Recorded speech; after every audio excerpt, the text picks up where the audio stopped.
morning as always. And World Bank notes that Kenya's economy has been hit hard by COVID-19, increasing poverty by 4% at a time when political temperatures are boiling at 100, begging the question on whether there is any seriousness in addressing the pressing issues. As the proponents would argue, politics played is squarely about the people's interest. But is it so? We asked that on the Morning Cafe's State of the Nation as we host Dr. Barak Muluka, who is a political analyst, John Kagushia, Speaker Nyeri County, and Honorable Jeremiah Kioni, who is a Ndarago Member of Parliament. So keep the feedback coming. Hashtag Morning Cafe at Linda_Lela. We'll be sampling them as we proceed. And also later, we talk matters first aid as we look at the importance and feedback of the same. My name is Linda Lela. It is always good to do this with you every other morning. So keep me company right from now all the way to 9 a.m. Interesting moment right here lined up for you. We'll be doing things a little bit different. I give you updates on what is happening on the world of the newspaper. So much so, of course, what to expect this morning. And also, as you can see right there, right behind my screen, we have the Standard newspaper, we have the Daily Nation, we have the People Daily, just a snippet of what you expect on the papers. As you can see right behind, that's the People Daily. Going rogue, 800 police facing probe for breaking law.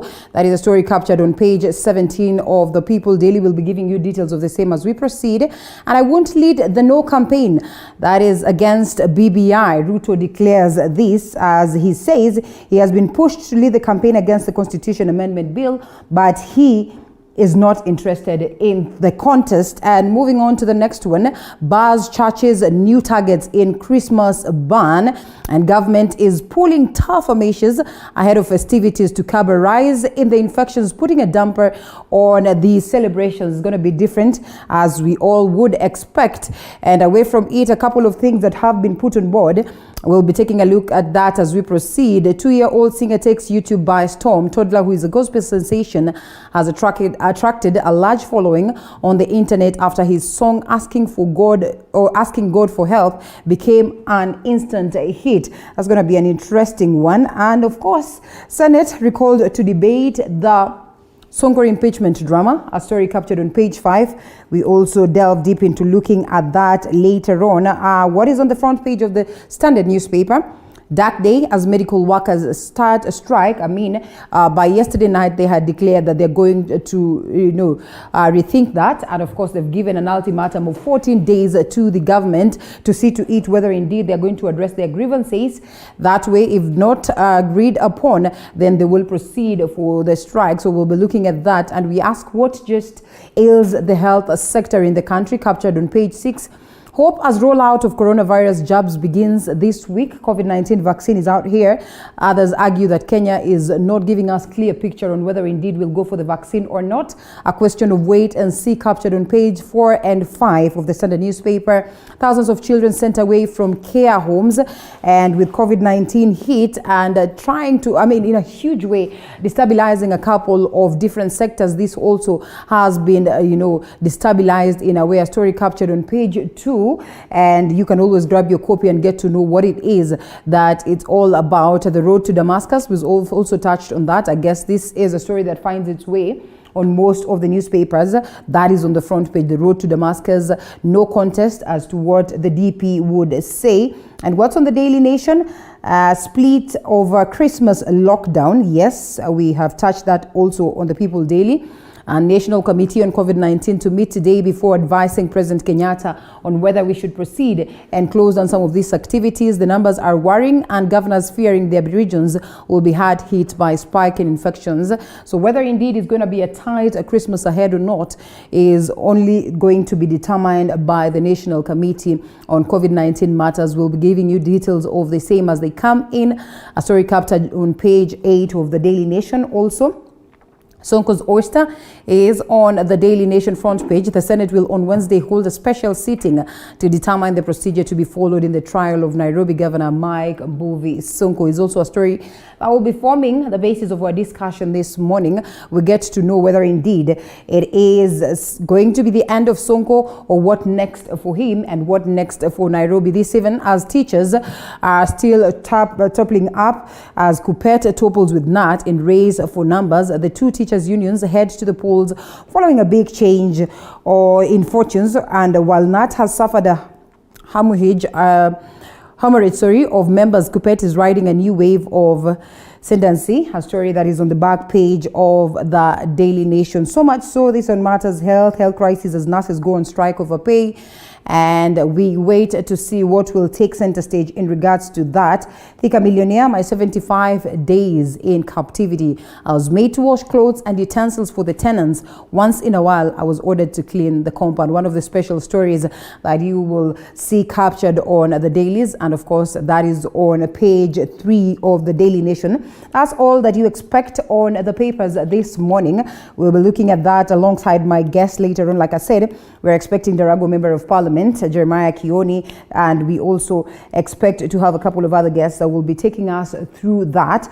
But that aside, we also have so much that is in regards to what we expect for the day, including that challenge by Mike Sonko, who is expected to go that is on our daily diary segment. It's an interesting one that will be giving you updates of what you expect for the day. Launch of youth campaign dubbed Kenya Ni Mimi, and of course Sonko heads to court also to challenge the impeachment process. The launch of the campaign dubbed Kenya Ni Mimi is all about the aspect of youth coming together to address the matters that continue to bedevil us, and importantly the BBI, as you can see right there on the screen. So you can be rest assured that on our daily diary we'll be giving you updates of what to expect on the day. And of course, we'll honestly be here, honestly, to ensure that you are updated of the same. So that's what you expect on the diary today. Launch of youth campaign dubbed Kenya Ni Mimi in regards to, of course, weighing their sentiments on matters BBI and also the issues that are of importance to the country. Sonko heads to court to challenge his impeachment.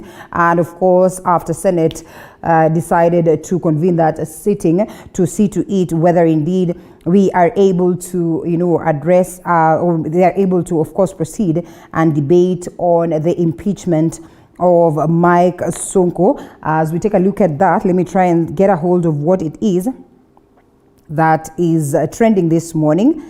Let's try and cast that. Just a moment. Or better yet, we will be updating you on that later on. I think it's only fair that we try and open that as we take a look at what has been captured by my team. We'll be looking at what is trending later on before we cross over to the newspaper. And just to pick some of the things that are happening right here in the country and what it is that has been prepared by my team. But my director argues that it's only fair that we also tell you what is happening on the roads. Yes, let's take a look at what is on the roads this morning.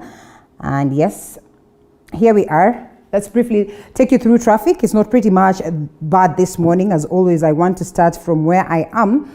And the Parklands area, as you can see this morning, it's pretty much early 6 or 9, and in most cases this early you do not find much of traffic, as you can see right there. Parklands roads, and here we are from beat of Parklands, Westlands and all that is an ease this morning.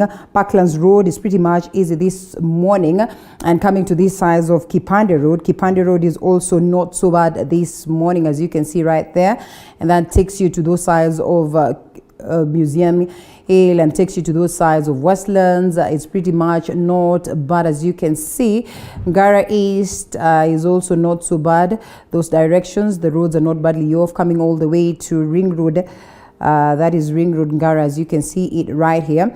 Not so bad this morning. I can see some bit of traffic or snarl-up on these other sides of Kamkunji, and you can tell there's some bit of struggle as you get to, of course, to get to Kamkunji. As always, there's so much activity because of the businesses that continue down there, and bringing us to these sides of Moi Avenue within the CBD.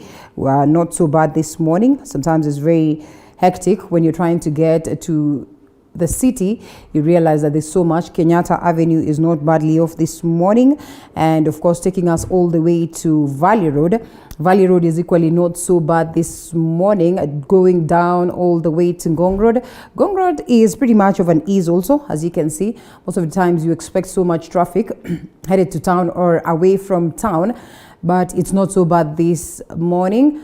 And coming all the way to these sides, let's see what to expect. Yes, Ngong Road all the way is an ease, and here we are to different parts. Let's see whether we can get ourselves to Thika Road or these other parts. And first of all, we take what is on this side of Kawangware. Gitanga Road is an ease this morning, although Tok all the way to Kikambala. James Gishuru Road, as you can see up there, is not badly off this morning. So these sides of Lavington, Kileleshwa, is pretty much of an ease. I can almost guess that maybe most of the people are not up just yet. Let's go down a bit to Agwings Kodek Road and Ring Road Kilimani, pretty much of an ease, still coming to connect to Ngong Road, which is not badly off this morning. And let's see from here. Let's come to these sides of Kikomba. Like I said, there's a bit of traffic. At least that's the only road that you can get some bit of traffic. Landis Road is not so good this morning. Lusaka down here, as you can see, also an ease, not so much of traffic on those sides. Bunyala Road, right somewhere at the center there, you can tell there's not much of traffic this morning. Bringing us to Langata Road, let's pull it up a bit so you're able to see that Langata Road is pretty much of an ease coming to these sides where it connects to the southern bypass. Also not so bad this morning. Remember, anything that happens on traffic, I'll always be here to ensure that you are updated so you get to know what direction to take, whether you need to take an alternate road. This sides of Donholm coming to this sides, and Outer Ring is also not so bad, growing to Donholm and going all the way up also back to Thika Road. Outer Ring is not badly off, as you can see, connected to Manyanja Road. Manyanja Road is also an ease this morning, bringing us to this sides of Jogo Road, which is also pretty much easy, going all the way where it connects to Lusaka and Landis, gets you to town, also not so bad. I have also looked at the map. The course is equally not so bad most of the times. We'll also be taking a look at what is happening in Mombasa, not so bad. Kangundo Road this morning, easy. And coming to this side of Kasarani, Mwiki Road is also an ease this morning. Thika Road, as you can see from that bit of Githurai, going all the way down. In most cases, there's so much traffic as you headed to town, but evidently not so much of it, bringing us to the likes of Valley Road, that junction of Muranga Road, Juja Road, all much of an ease this morning. So on that particular note, I guess we can only say that it's much easier this morning. In the event that something happens on the road, you can be rest assured that I will be here to ensure that you are updated. Before we get to what's trending, let's first of all take these stories prepared by my team.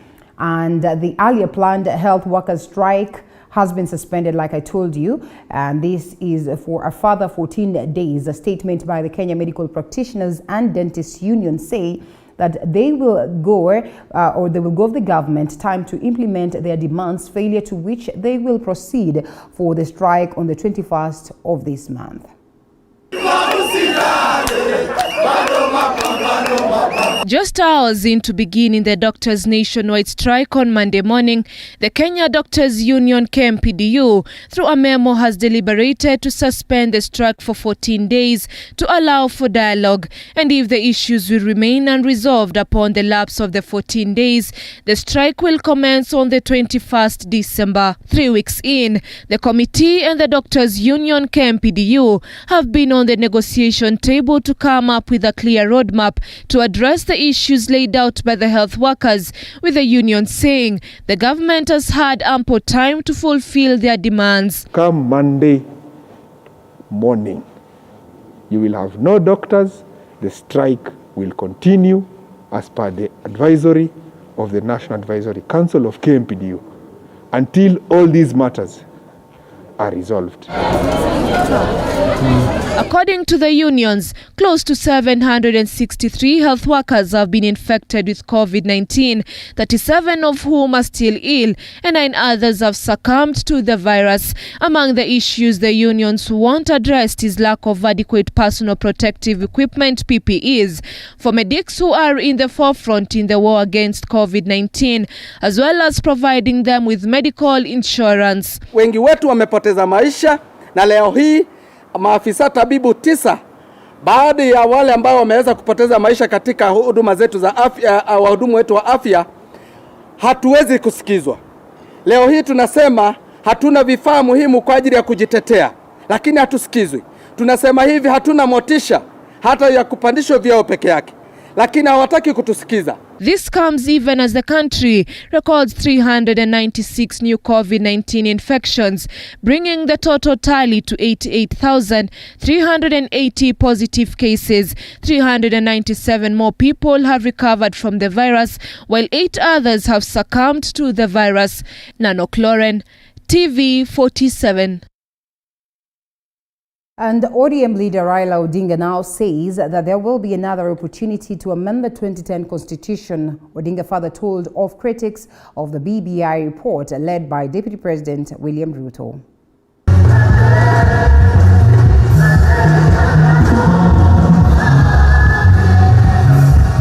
The former Prime Minister Raila Odinga says there will be more opportunities for the 2010 constitutional amendments. The ODM boss has accused critics of the bill of employing delay tactics to the process.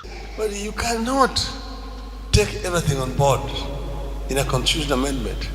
What is not on board today in the BBI will come again.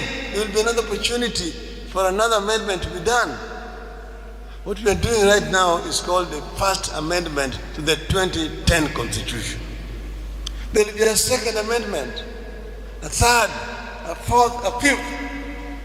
Nobody is preventing the church from coming up with another amendment if they want to do so. Deputy President William Ruto has been insisting that he's not interested in the contest for the review of the Constitution. If you don't want it, you have a democratic right to oppose. And one vote no. Let those who want it vote yes. This is democracy. Odinga further castigating Ruto's church contributions, accusing him of corruption in the country. Odinga warned church leaders to refrain from taking his contributions. The thieves who have stolen public money run to churches. They keep on asking church leaders, when are you going to invite me for a rambi? So that I can come and make donation to your church. And when he comes to make that arambe, he makes more other demands. Odinga reiterated that corruption has derailed the government's development goals in the country. You see a leader confronting the president. Wait for us. We as church, take us on board. You have views. Where were they when people were giving church views to the steering committee? Where were they? The BBI Secretariat has so far collected more than 5 million signatures. Meanwhile, Deputy President William Ruto has said he is not interested in the contest for the review of the Constitution. He says he was only available at the reasoning that would give Kenya a rich and all-inclusive system of laws.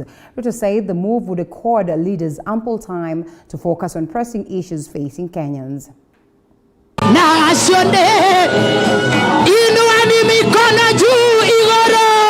The anti-referendum campaigns in the BBI process were taken to Jesus is Alive Ministries Church here in Nairobi, led by Deputy President William Ruto and a host of members of parliament. Ruto has clinched on his position that the referendum can wait until contentious issues surrounding the process are resolved. Mimi ninaamini ya kwamba inawezekana tutembee pamoja. Hakuna haja ya sisi kuweka tofauti katika mambo ya katiba ambayo ni katiba ya Wakenya wote. Hatutakuwa na katiba mbili. Tuko na katiba moja ya watu wote wa taifa la Kenya. Na kwa sababu katiba hii ni yetu sisi zote, jameni, tukubaliane tutafute namna tujenge daraja ya kuwaleta Wakenya pamoja na kutufukisha sisi wote pamoja upande ule mwingine, na inawezekana.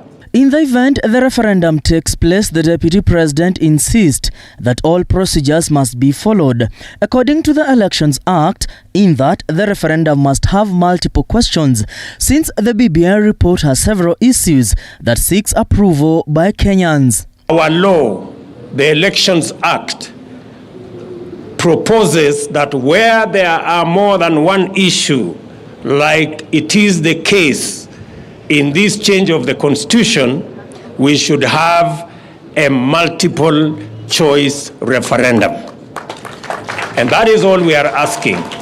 Leaders who had accompanied Ruto at the church service voiced his lamentations, claiming that Kenyans are being tricked to pass the BBI report in a one-question referendum. Tuko na mocks ambao tunaambiwa tufanye leo Sunday na kesho Monday ni exam. That mocks is useless.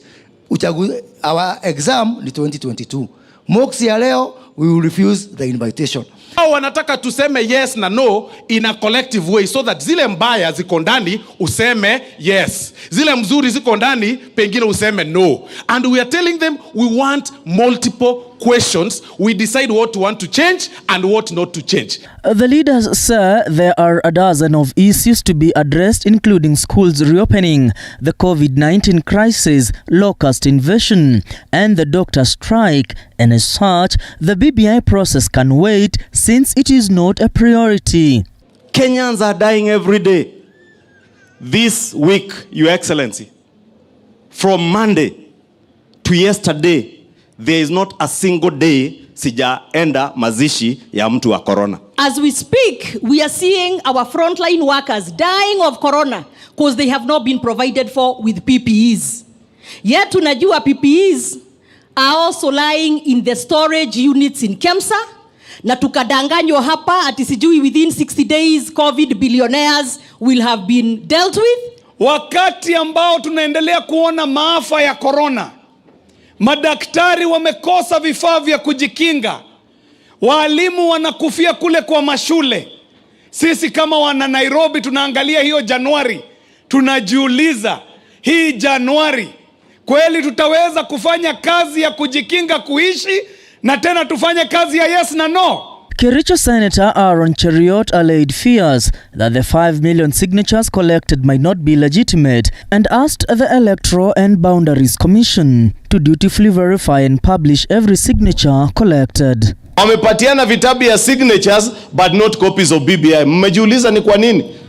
If they were genuine and they were sincere, ungekuwa unapatiwa kitabu copy ya BBI, unasoma alafu unapatiwa signature. Lakini hata hizo signature mimi najua ni za uongo. The leaders also chided the referendum, alluding that it is a ploy by the BBI proponents to use it as a tool for mobilization ahead of the 2022 general elections. Mwangi Maina, TV47, Nairobi. Well, those three stories will be forming the basis of our conversations this morning on the state of the nation, and equally the next one that I'm about to take you through, as leaders from the Populous Mulembe Nation have been faulted for failing to unite the community by failing to come out to contest for top positions. This was a message that dominated a fundraiser at Christ, the King Catholic Church in Bungoma town, with Kakamega Senator Cleopas Malala saying the problem underlying the community is leaders themselves. Mike Kagungo with the details. The Mulembe Nation has been divided further in recent days, with every leader trying to unsuccessfully bridge the rift. And today in Christ the King Catholic Church in Bungoma, Kakamega Senator Cleophas Malala stated that the enemy is within, pointing fingers at Senate Speaker Ken Lusaka, Bungoma Senator Moses Wetangula, Governor Wycliffe Wangamati for the Luhya division. Kwamba adui ya Mluya sio Mkalenjin, adui ya Mluya sio Mkikuyu, adui ya Mluya ni Mluya mwenyewe. Mwenzako akipata wewe unasikia vibaya. Na tusipotatua hiyo tunadanganyana. Tusianze kulaumu ati Wajaluo wanatugawana, Wakikuyu wanatugawanyisha. Hapana, ni sisi wenyewe tunajigawanyisha. Mheshimiwa Moses Wetangula, shida yako ndio huyu wa Munyinyi amekaa na wewe. Mheshimiwa Moses Wetangula, shida yako ni gavana wa Ngamati amekaa na wewe, amevaa mask. Mheshimiwa Spika, shida yako ndio huyu wa Ngamati, mnasumbuana. Sasa shida ndio hii hapa. Kama mnaweza ombewa leo na muokoke na Waluya wakwe pamoja, basi tutafika hata hiyo Kana, na mnasemanga tutafika. Let us also as people of Mulembe learn to invest in our leaders so that tukienda kushikana pamoja, if we go for any negotiations, we shall be heard when we are stronger and when we are together than when we go separately. Malala, who apparently waded into Ford Kenya woods, asked Kandui MP Wafula Wamunyinyi to shelve the ongoing plans of deposing Senator Wetangula from the party leadership, if at all he still wants to represent Kandui constituency. If you are a party leader, you must be wanting to become a president of the Republic of Kenya. Kama Wamunyinyi unataka kuwa president, mimi nitakuunga mkono ukuwe party leader wa Ford Kenya. Kama unataka kuwa president. Lakini kama unataka kuwa party leader ndio ukuwe MP wa Kandui, sasa hiyo unatusumbua na unatupotezea wakati. You are wasting our time. And we know who can be president, who cannot be president. 2022 politics were rife at the event. For the Kenya party leader Moses Wetangula and his ANC counterpart Musalia Mudavadi asked to disclose their ambitions, or else other leaders will come out to run for top positions at the national front. And I want to tell you, Moses, we are watching you people, you and Musalia. Nimewaangalia. I'm almost giving you the last chance. If you guys are not delivering this thing in 2022, tutawafukuza mutoke mbele yetu kabisa. I'll want now to take charge. I think I have enough experience to fight for the leadership of this country. Sasa bana Weta, sisi umetupigania kama Waluya. Na sisi kama vijana Waluya tumesema tutawanyorosha bana. Mukifanya mchezo sisi tutawanyorosha muingie kwa line. We shall not accept our community tena ianze kuwa auction na kutumiwa vibaya kugawanisha na kupiganisha viongozi wetu. For TV 47 from Bungoma County, I'm Mike Kagwongo. As Nairobi Governor Mike Mbuvi Sonko awaits his fate, Senate Speaker Ken Lusaka has convened a special sitting on Wednesday next week, or this week that is, to debate the Sonko's impeachment. However, a section of Nairobi youth leaders have questioned the legality of the impeachment motion against Sonko, claiming that the Assembly defied a court order to suspend the motion. Musa Salah with the details.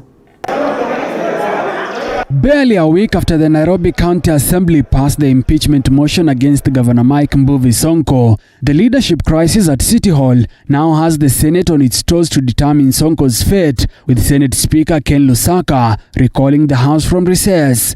Jumatano tuko na special sitting. Kama bunge la Senate tulikuwa tumeenda recess, but we have a special sitting kwa sababu MCS wa Nairobi wameimpeach governor wao. Sasa anakuja kwangu Jumatano, tuone vile tutafanya. Hawa ndio wataamua, mimi ni referee.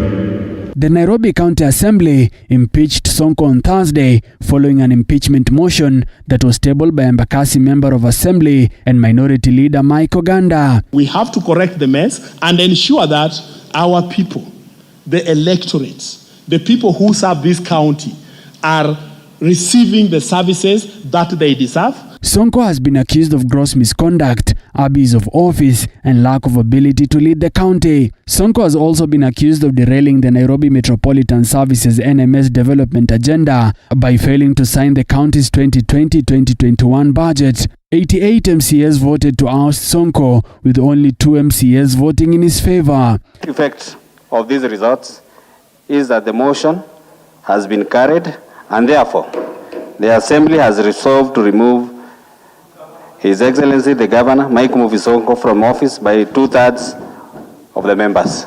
Solidarity forever. However, youth leaders in Nairobi County have condemned the Nairobi County Assembly for impeaching Sonko, claiming that the Assembly defied a court order that suspended the impeachment motion.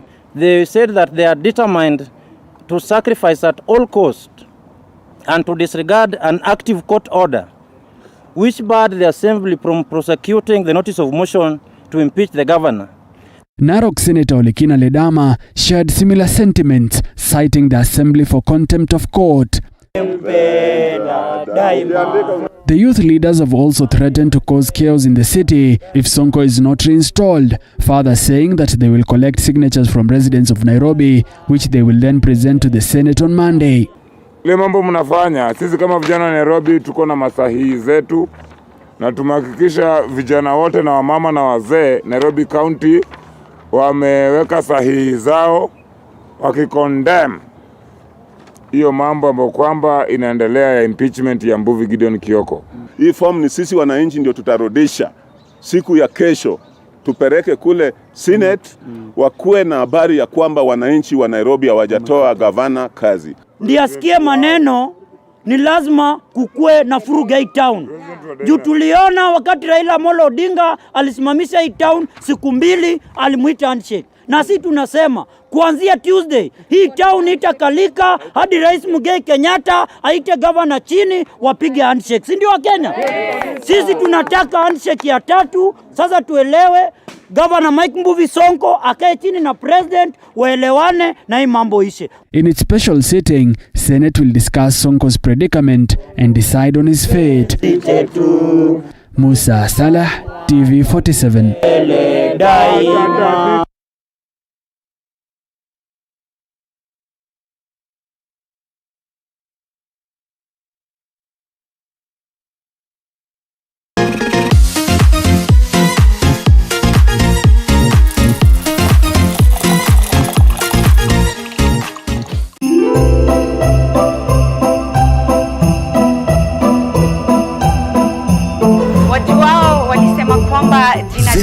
This is TV47.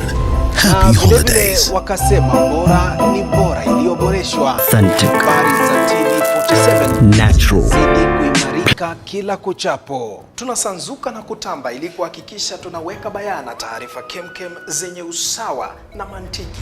Katika mida ya alasiri kabla ya jua kutua kutoka County 001 na kupeperushia shina la upeo. Na inapo wadia saa 1 kamili, nachukua usukani kukufahamisha na kukupeperushia taarifa ipasavyo.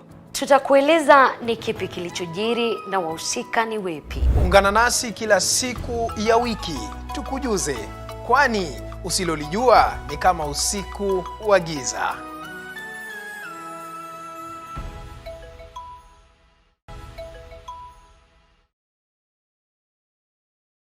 If we had not gone into PPEs right now, we wouldn't be having this opportunity to tell the story of how Equity helped the local sector. There's a lot more that we can do locally. Let's explore and let's see what we can do. Equity. Bega kwa bega. Wajuao walisema kwamba jina jema hung'aa hata gizani. Na vile wakasema bora ni bora iliyoboreshwa, na habari za TV47 zinazidi kuimarika kila kuchapo. Tunasanzuka na kutamba ili kuhakikisha tunaweka bayana taarifa kemkem zenye usawa na mantiki. Katika mida ya alasiri kabla ya jua kutua kutoka County 001 na kupeperushia shina la upeo.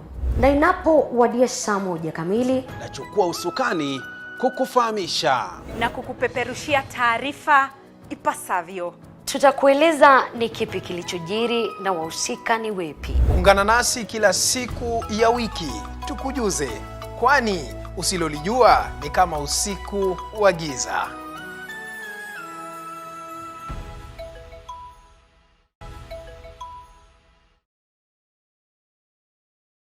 If we had not gone into PPEs right now, we wouldn't be having this opportunity to tell the story of how Equity helped the local sector. There's a lot more that we can do locally. Let's explore and let's see what we can do. Equity. Bega kwa bega.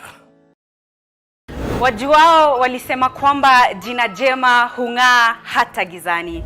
Na vile wakasema bora ni bora iliyoboreshwa, na habari za TV47 zinazidi kuimarika kila kuchapo. Tunasanzuka na kutamba ili kuhakikisha tunaweka bayana taarifa kemkem zenye usawa na mantiki. Katika mida ya alasiri kabla ya jua kutua, kutoka kaunti 001 na kupeperushia shina la upeo. Na inapowadia saa 1 kamili, nachukua usukani kukufahamisha na kukupeperushia taarifa ipasavyo. Tutakueleza ni kipi kilichojiri na wahusika ni wepi. Ungana nasi kila siku ya wiki tukujuze, kwani usilolijua ni kama usiku wa giza.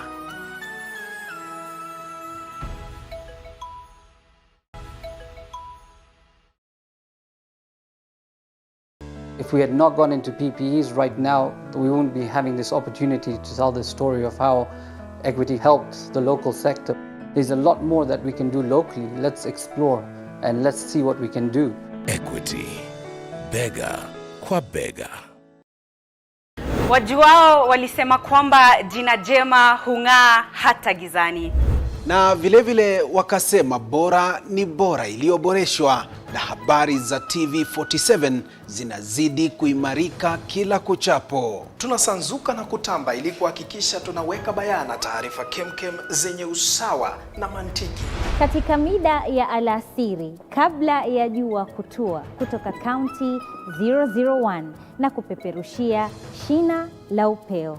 Na inapowadia saa 1 kamili, nachukua usukani kukufahamisha na kukupeperushia taarifa ipasavyo. Tutakueleza ni kipi kilichojiri na wahusika ni wepi. Ungana nasi kila siku ya wiki tukujuze, kwani usilolijua ni kama usiku wa giza.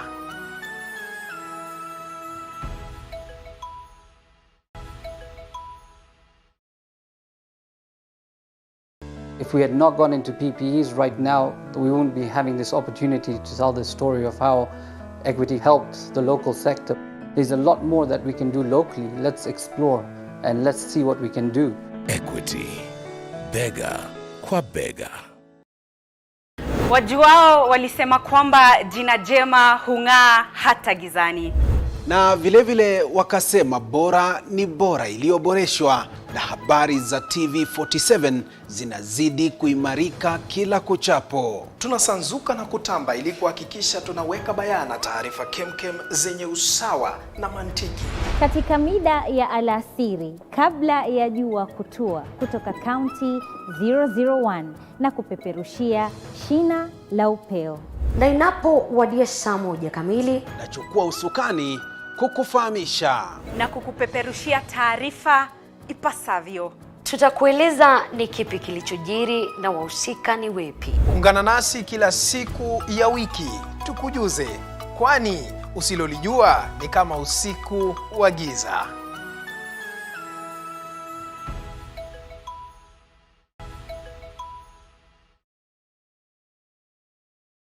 If we had not gone into PPEs right now, we wouldn't be having this opportunity to tell the story of how Equity helped the local sector. There's a lot more that we can do locally. Let's explore and let's see what we can do. Equity, bega kwa bega. Wajuao walisema kwamba jina jema hung'aa hata gizani. Na vilevile wakasema bora ni bora iliyoboreshwa, na habari za TV47 zinazidi kuimarika kila kuchapo. Tunasanzuka na kutamba ili kuhakikisha tunaweka bayana taarifa kemkem zenye usawa na mantiki. Katika mida ya alasiri kabla ya jua kutua, kutoka kaunti 001.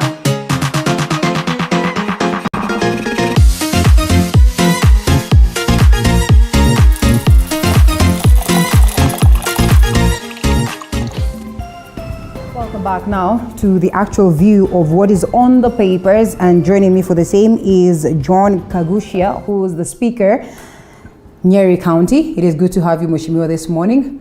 Always a pleasure. And even as we take a look at what is on the papers, as we await the rest of the guests who will be joining us later, we have the People Daily, the Standard newspaper, and the Daily Nation. More or less the stories that we'll be looking at as we proceed. The big one right here: I won't lead the no campaign against BBI, Ruto declares. The DP says he has been pushed to lead the campaign against the Constitution Amendment Bill, but he is not interested in the contest. Interestingly, you find that this story is equally on all the other newspapers that we'll be looking at this morning. And here we are, the Daily Nation: the road to Damascus and no contest until the day he was hosted by President Kenyatta at State House 2 weeks ago. Ruto was determined to stop BBI reggae. Since then, his resolve has gradually softened. Only 2 issues now separate from him from a yes vote. Now, the election of women, members of parliament, and a multi-choice referendum. Still, he is all yes inside out. A story captured on page 8 of the Standard newspaper, and also that story is on the Daily Nation front page. So we'll be taking a look at that as we proceed. Otherwise, Mheshimiwa, there you go. And I don't know what you make of this as we try to open that. Well, I don't know what you make of the DP's move and what this would mean for his allies. Looking at this issue analytically, I would think that it would have been more practical and more real for the DP to play to his supporters' expectations. Wow. As the expectation of the supporters was actually that he would oppose this referendum. Looking at the much energy that he had actually invested in this particular area. And I know for sure his voters and his supporters, what you would call the Hustler Nation, right. The expectation all along was that he would actually oppose this the BBI, and this would have given some kind of excitement for them. But if you look at it logically, and in terms of logistics for the DP, it would be too overwhelming for him to oppose this constitution, because this would be his word against the state. And you see, he would be going against the grain in very many ways. He would be going against his president, his boss, who likes calling him his boss. He would be going against him. And that would not be easy for him to retain the position of the deputy president when he has openly and clearly opposed his boss in this regard. Secondly, it would also require quite a bit of resources for him to oppose the constitution. This would mean that he would have to mobilize across the country. And if he was to do that, he would be doing this against the muscle and the mighty of the state. And this would not be very easy for him. And especially when we have an election that is also coming up not very far off, it would be tiring for him, it would be fatiguing for him. It would in fact exhaust his resources, and that would make him go to the main election limping.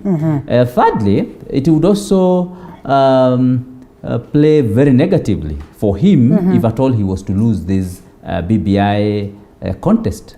We remember in 2010, what actually consolidated the deputy president as the leader of Rift Valley is when he opposed to the constitution of 2010. Because by the time he was coming out of that, then he came out a bit of a stronger person, and a person who had consolidated the people of Rift Valley, and that way he became the leader. But in this case, if he lost, he would have come out like a valiant. He would have come out weak. And in that way, and that leads me to the fourth point, it would have led him into playing into the hands of his to-be competitor, Mheshimiwa Raila Odinga. Yeah, because then in this case, if he is defeated and Raila Odinga then wins the referendum, it would definitely mean that he has gained more steam and more energy and more stamina for the upcoming general election. All right. Okay, well, let's not exhaust all the points because, well, this is the conversation that we'll be having this morning on Matters BBI. BBI here, BBI there. We can only wait to see what will happen. I don't know whether the likes of Honorable Jeremiah Kioni have been disappointed by the DP's move or whether indeed it was collectively agreed upon. He joins us this morning. Good to have you, Mheshimiwa. Thank you. Thank you so much. It's always a pleasure to have you or host you TV47. And here we are. We're taking a look at the newspapers before we delve deep into the discussions of the day. And yes, a big story. I won't lead the no campaign against BBI. Ruto declares something that has been captured on all the papers that we have this morning, the Standard newspaper and equally the Daily Nation. Briefly, in about 30 seconds, what do you make of this? This issue of constitution, we have gone through the issues of constitution making for more than 20-25 years, now doing 30 years. An issue that some of us got hold on when we were much younger. And I would want to advise many politicians, the young ones included, that do not play politics with the constitution of this country. Don't try and gain political mileage in any constitutional movement that we get in this country. It's a road that has been traveled by many and we are through that phase. I do not think that there is any disappointment in this. In fact, my worry from the beginning is that many of us in politics have not quite understood what is contained in this document. There is no room for politics anymore around this document. You will have to, you'll have to work your politics around the document to come up with ideologies of how you can make us better. Not trying to play politics of how you can amend this document with anymore and become popular with it. We are through that phase. And I can tell you that I saw that mistake with the DP from day one. When we talked about the BBI movement, there was lack of some individuals to realize that many of the issues that are now covered in the BBI amendment bill are issues that have already been canvassed within Parliament by members of Parliament and from all shades of political divide or from all sides of the political divide. And we were having consensus on issues. It was a question of how do we put them in a document for Kenyans, and that's what BBI did. So it is not a feud where people would want, those who are interested in future politics of this, I would advise them, don't try and play politics with the constitution issues of this country. It is interesting Come up with the ideologies. How can you do better? How can you improve on what is, not in terms of what is provided in the constitution, but on the delivery of what was promised to Kenyans by the constitution. That is the face of politics. And I hope that going to 2022, we will hear more from everybody interested in this on what you want to do for Kenyans based on what has been provided for in the constitution. That's an interesting conversation that we'll be having this morning. We ask whether indeed those, of course, are proposals that are being given by the DP are not strong enough to warrant this conversation that he brings on board today.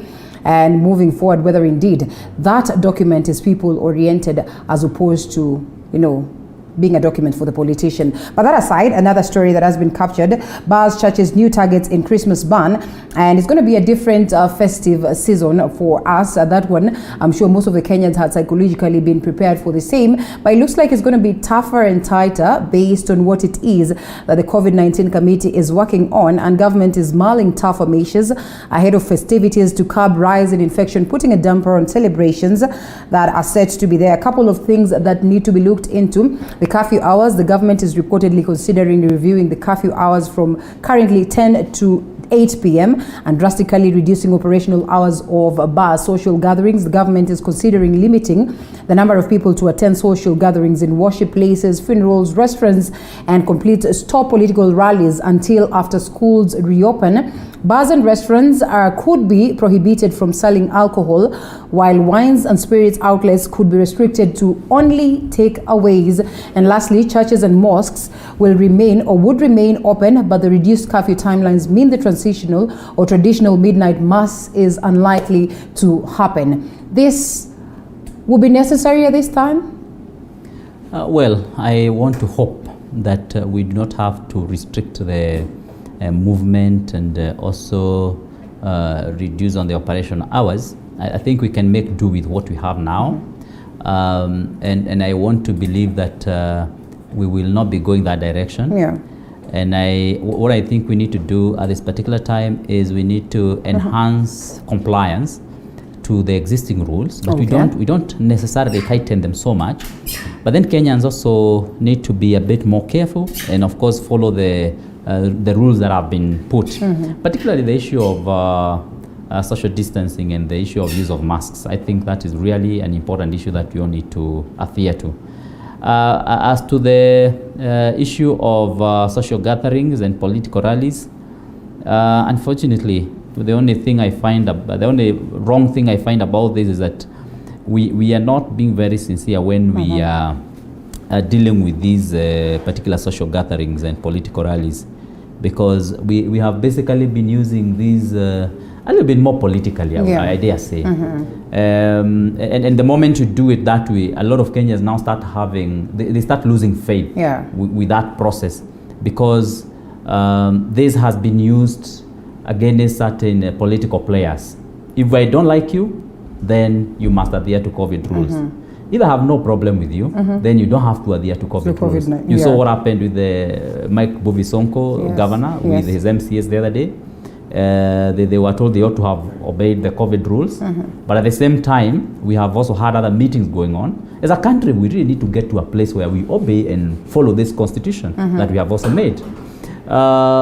Just the other day, we as the County Assemblies Forum had wanted to do our special general meeting at Bomas, 2,000 representation of the 2,000 MCAs. And it was banned based on COVID rules. But at the same time, we had a youth meeting comprising of the same number of people in the same venue, which was not subjected to the COVID rules. So I would only want to say we need to be sincere, we need to be honest as a country, and if we ban rallies, we ban rallies. Completely. If we ban political meetings, we ban political meetings. And if we do it that way, then we will be sending the right message to Kenyans. But as of now, the message that we are sending to Kenyans is not the correct message. We are definitely not being fair. We are being very cosmetic and hypocritical about these processes. And yet, we are playing with a very serious disease. The COVID-19. It is ravaging our country. It is taking a very serious toll on our counties and our masses. So we just need to guide them properly as leaders and show them the right way and do the right things also, we as leaders. All right, that we put aside, and you spoke about Honorable Mike Sonko. Mheshimiwa, Senate recalled to debate Sonko's impeachment process, a story captured on page 5 of the People Daily, if I can go to that.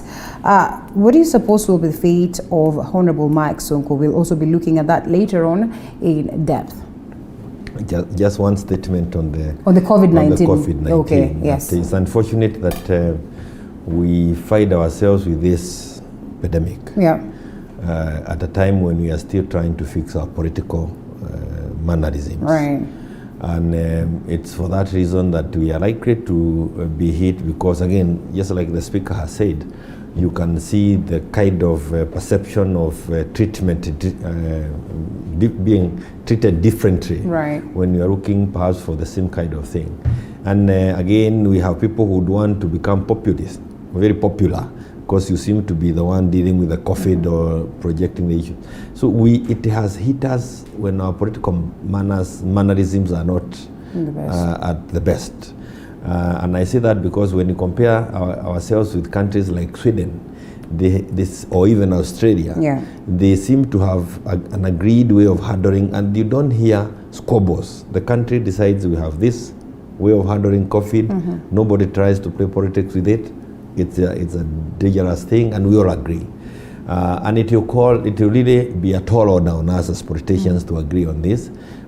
I really call on the churches to try and help the government in getting after this sitting. I'm heading for a funeral in my constituency. Right. For a very prominent person who again was knocked off by COVID, 1, 2, 3 days and is gone. Right. So there is a reality check here that will make me even hold back my political ambitions, Yes. my political views on an issue, because there is a life I need to save there. Right.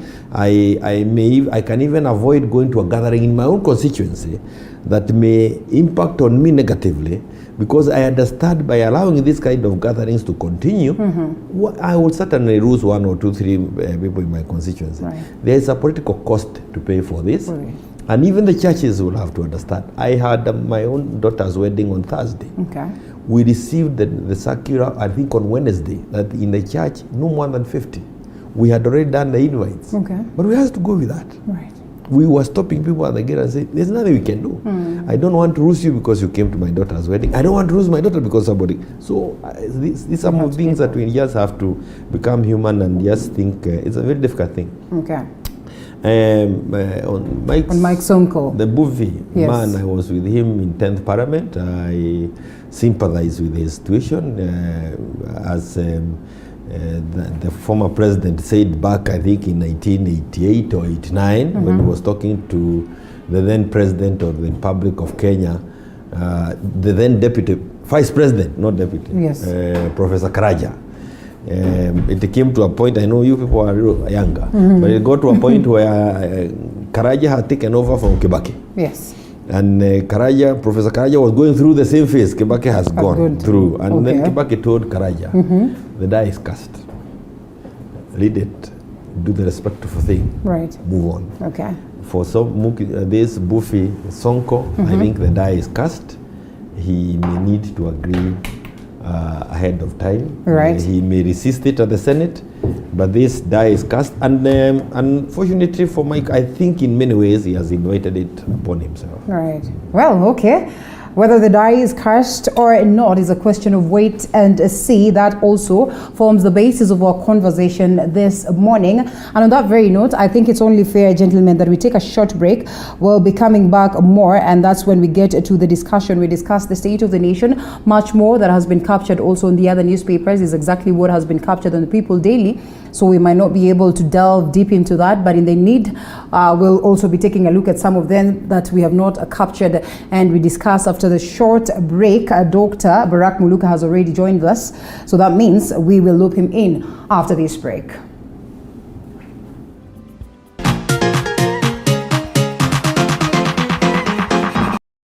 Wajuao walisema kwamba jina jema hung'aa hata gizani. Na vilevile wakasema bora ni bora iliyoboreshwa, na habari za TV47 zinazidi kuimarika kila kuchapo. Tunasanzuka na kutamba ili kuhakikisha tunaweka bayana taarifa kemkem zenye usawa na mantiki. Katika mida ya alasiri kabla ya jua kutua, kutoka kaunti 001 na kupeperushia shina la upeo. Na inapowadia saa 1 kamili, nachukua usukani kukufahamisha na kukupeperushia taarifa ipasavyo. Tutakueleza ni kipi kilichojiri na wahusika ni wepi. Ungana nasi kila siku ya wiki tukujuze, kwani usilolijua ni kama usiku wa giza.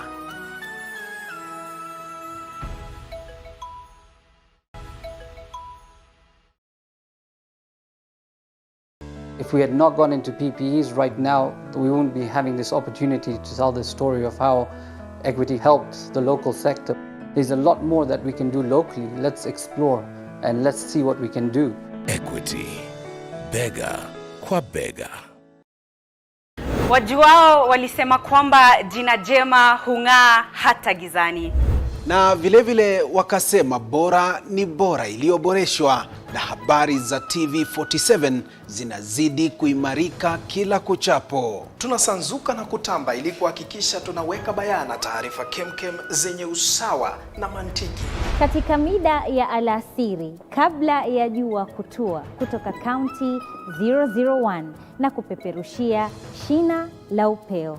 Na inapowadia saa 1 kamili, nachukua usukani kukufahamisha na kukupeperushia taarifa ipasavyo. Tutakueleza ni kipi kilichojiri na wahusika ni wepi. Ungana nasi kila siku ya wiki tukujuze, kwani usilolijua ni kama usiku wa giza.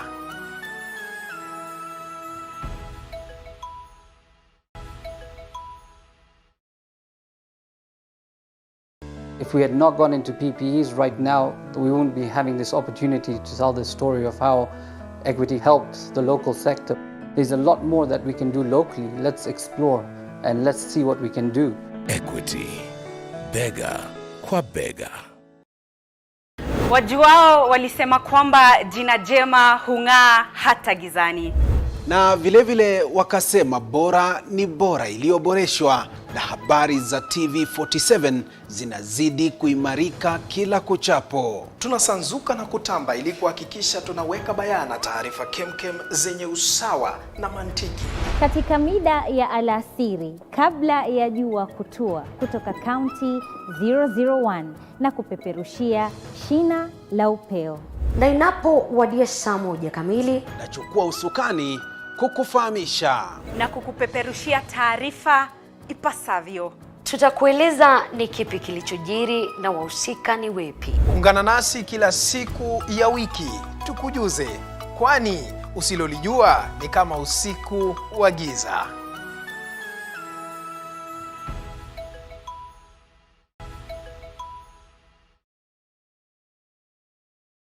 If we had not gone into PPEs right now, we wouldn't be having this opportunity to tell the story of how Equity helped the local sector. There's a lot more that we can do locally. Let's explore and let's see what we can do. Equity, bega kwa bega. Wajuao walisema kwamba jina jema hung'aa hata gizani. Na vilevile wakasema bora ni bora iliyoboreshwa, na habari za TV47 zinazidi kuimarika kila kuchapo. Tunasanzuka na kutamba ili kuhakikisha tunaweka bayana taarifa kemkem zenye usawa na mantiki. Katika mida ya alasiri kabla ya jua kutua kutoka kaunti 001 na kupeperushia shina la upeo. Na inapowadia saa 1 kamili, nachukua usukani kukufahamisha na kukupeperushia taarifa ipasavyo. Tutakueleza ni kipi kilichojiri na wahusika ni wepi. Ungana nasi kila siku ya wiki tukujuze, kwani usilolijua ni kama usiku wa giza.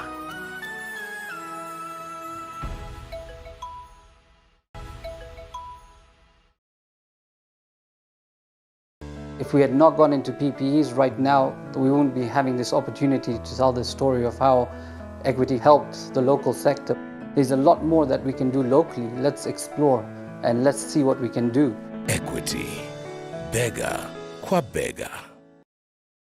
Wajuao walisema kwamba jina jema hung'aa hata gizani. Na vilevile wakasema bora ni bora iliyoboreshwa, na habari za TV47 zinazidi kuimarika kila kuchapo. Tunasanzuka na kutamba ili kuhakikisha tunaweka bayana taarifa kemkem zenye usawa na mantiki. Katika mida ya alasiri kabla ya jua kutua kutoka kaunti 001 na kupeperushia shina la upeo. Na inapowadia saa 1 kamili, nachukua usukani kukufahamisha na kukupeperushia taarifa ipasavyo. Tutakueleza ni kipi kilichojiri na wahusika ni wepi. Ungana nasi kila siku ya wiki tukujuze, kwani usilolijua ni kama usiku wa giza.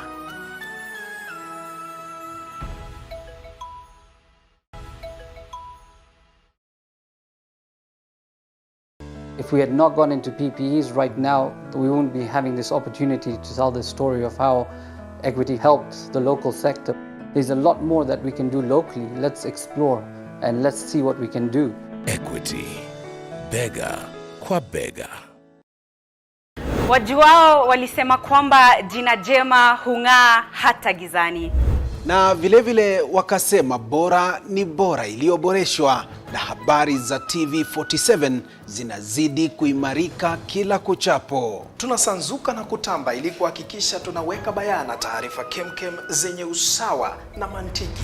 Katika mida ya alasiri kabla ya jua kutua, kutoka kaunti 00.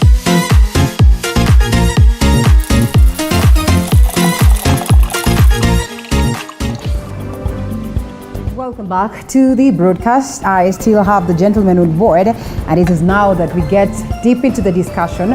Remember, it's all about the issues that affect us directly. I mean, we continue addressing what it is that bedevils us as a country, and importantly, we try our level best to seek solutions to the same. Welcome on board. It is that time that we discuss the state of the nation, and joining me for the same, once again, I get to introduce the guest. Seated right next to me is Honorable John Kagushia, who is the nearest speaker, that is Nyeri County. Good to have you, Mheshimiwa, once again. And we have Honorable Jeremiah Kioni, who's the Daragwa Member of Parliament, seated at the middle. Good to have you, Mheshimiwa, once again. And Dr. Barak Muluka, who's equally political analyst. Good to have you. Thank you so much. And yes, we delve into the discussion. We were taking a look at the newspapers, but I guess we will drop it for now. But then also one story that has been captured on the same in regards to dark days ahead on matters medical or matters health right here in the country, as workers threaten to strike, also reversing that move and saying that they're going to give the government about 14 days to see to it whether indeed the government is going to abide by what it is that they would consider as promises and address the issues or the grievances of the medics. And moving on, see to it whether indeed we'll be able to have them comfortable, so at least we are all certain and guaranteed that indeed our health issues are going to be taken care of. The health sector pretty much bedeviled for quite a while right now, even as so much has been put towards it in terms of resources to just strengthen this particular sector. But just what happens is what we keep asking as a people, and I guess that's what I'll be asking the gentleman on a set this morning. And just to loop you in, so at least we get to hear your voice, Dr. Barak, the health sector. Really, I'm sure you're not proud of what is happening in the country. Thank you, Linda. I thought I was going to come in from the deep end. No, we start with you. All right. In any event, you have cast me at the deep end, so that's fine. Yeah. Yeah. The health sector has been troubled for a very long time. Right. We will want to remember that even during the days of the so-called Nusu Mkate government of President Mwai Kibaki and then Prime Minister Raila Odinga, the health workers were already engaged in a protracted struggle with the government. There were incessant strikes even then on account of agreements, mutual agreements that had been signed with the government, but which the government was not honoring. And therefore, that has rolled on into the age of devolved government. Yes. Remember that at that time, we had only the national government. We did not have devolution under President Mwai Kibaki. And therefore, we need to really search very deep, far and wide to appreciate what the problem could be. Why is it that the state gets into covenants with the health workers, and yet it is not able to honor those agreements? We have heard some say, oh, let's have a health service commission, let us return health service back to the national government. But the hindsight of history reminds us that it was always under the national government and it doesn't seem to have worked. Therefore, that may not necessarily be the challenge. I think the challenge, in my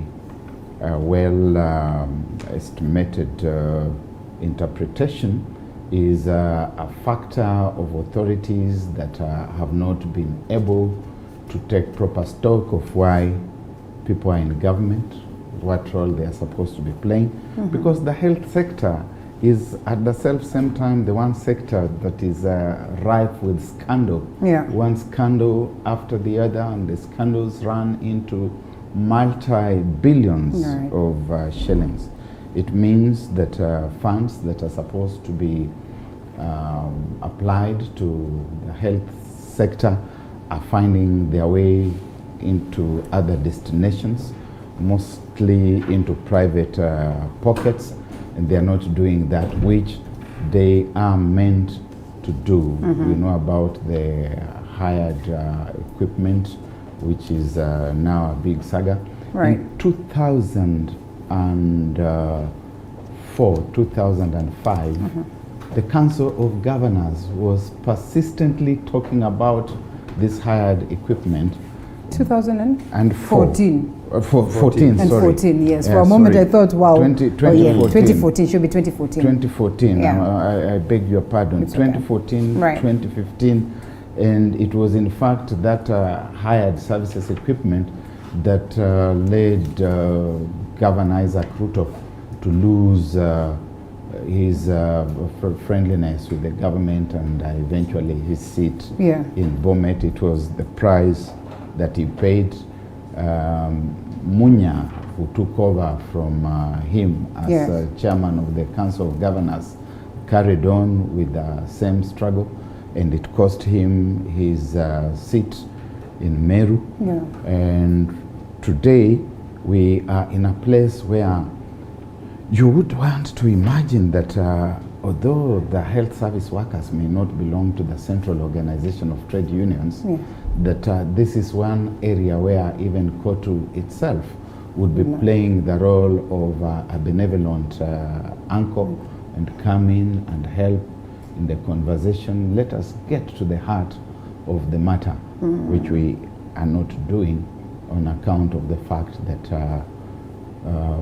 that particular umbrella organization, which is supposed to provide leadership even where it is not directly involved has lost all sense of direction and in fact existence. All right, well, just to pick on some of the things that have been highlighted to be an undoing of what is happening in the health sector, Jeremiah Kioni, coming to you, since devolution has been seen as one of the best things that has happened to us, one of the best things that would happen to most sectors, but the medics up until today argue otherwise. They sort of feel like, this is probably not the best thing.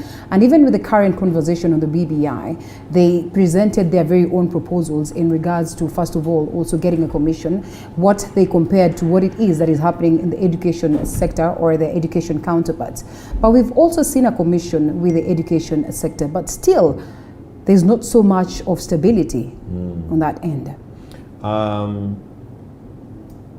Again, like my senior in many ways has said, the issues that have affected us in the health sector are perhaps as old as the independence of this country.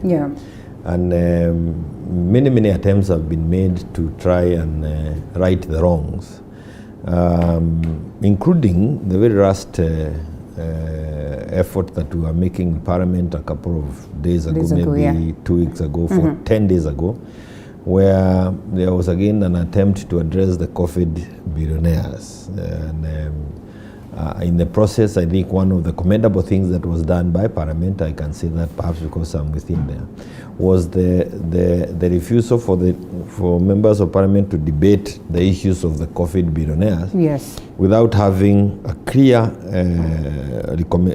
clear recommendations as to what do we want to do as a country during this COVID period. And I would want to perhaps pay more attention to the recommendations of on the COVID issues as opposed to the findings of the COVID billionaires, which in many ways we found wanting as members of Parliament. And one of the recommendations was one that NHIF should not walk away from Kenyans who are affected or who were suffering because of the COVID issues and the bills that come with it. And the recommendation by Parliament was that NHIF must adjust itself quickly, perhaps get funding from somewhere, the national government, Treasury. We actually recommended some money from Treasury to be used to help the families that are already going through this. And again, the other recommendation was that equipment that was meant for the medics that has not been delivered because of the systems failure, delivery systems failure with the concerned agencies is delivered. Because we are told the PPEs are somewhere, they have not been delivered because there was disagreement from that aid receiving, the aid sending, KEMSA, and all those things. We again said that that equipment needs to be moved very, very quickly. And so there are a raft of recommendations that were made around the COVID-19 pandemic. And that document is available, including the fact that I think we allowed some money, more funds from Treasury to be used on the COVID-19. Mheshimiwa, allow me to come in and ask this. I just wanted to say this. Having said that, I think what we need to understand, and I have come to realize, not just the issue of health, the sectors in this country that seems to command substantial amount of money are always problematic. And they're not problematic because we have no capacity to manage.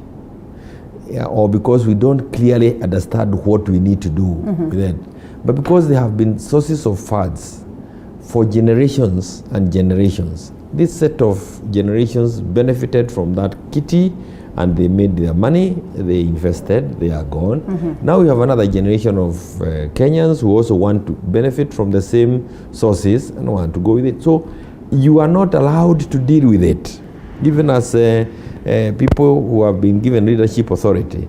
You cannot quite be able to deal with the issue of the health sector with that free hand. And that is exactly what he was alluding to. Those who have been bold enough and said this cannot happen has costed them their political seats. And if you link it with what I said earlier, there is a political cost to sorting out issues in this country. And that's why I was saying I really get literally now seated by people who are now looking for political leadership at the top level, not on an ideology like saying I am going to fix health issue as one thing, as a presidential candidate. And after I've done it, I'll go home. You still want to run around with us telling us about this thing, about BBI and the rest. You're wasting our time. I think we left that station. I want to hear, including my 2013 presidential candidate Musalia Mudavadi saying, I am going to fix the debt level in this country. Run away with that. And how are you going to deal with it? I want to hear presidential candidate saying, this health sector, it's my only thing I want to deal with. Before that, before it gets to that, because let me say this. It is not that we don't have the expertise. It is that you must take head on the thieves, the fellas who are sitting in offices, and some of them started by being clerks in the same system. They have come through. They are very good at it. It will cost you your political career to deal with them because they are the ones who tells you, wewe utakuja, utaenda, you have only 5 years. So what is left of the common mwananchi who looks up to these particular leaders they have elected, for instance, to get answers to the same? Because if people are going to approach this with fear of losing their political seats. The answer is still with the common mwananchi. The common mwananchi must stop being taken for a fool. All right. By being told that we challenge you in Parliament, first of all, on the aspect of oversight, on the aspect of representation, legislation, and we see you having sessions with these individuals that we talk about, generations to generations.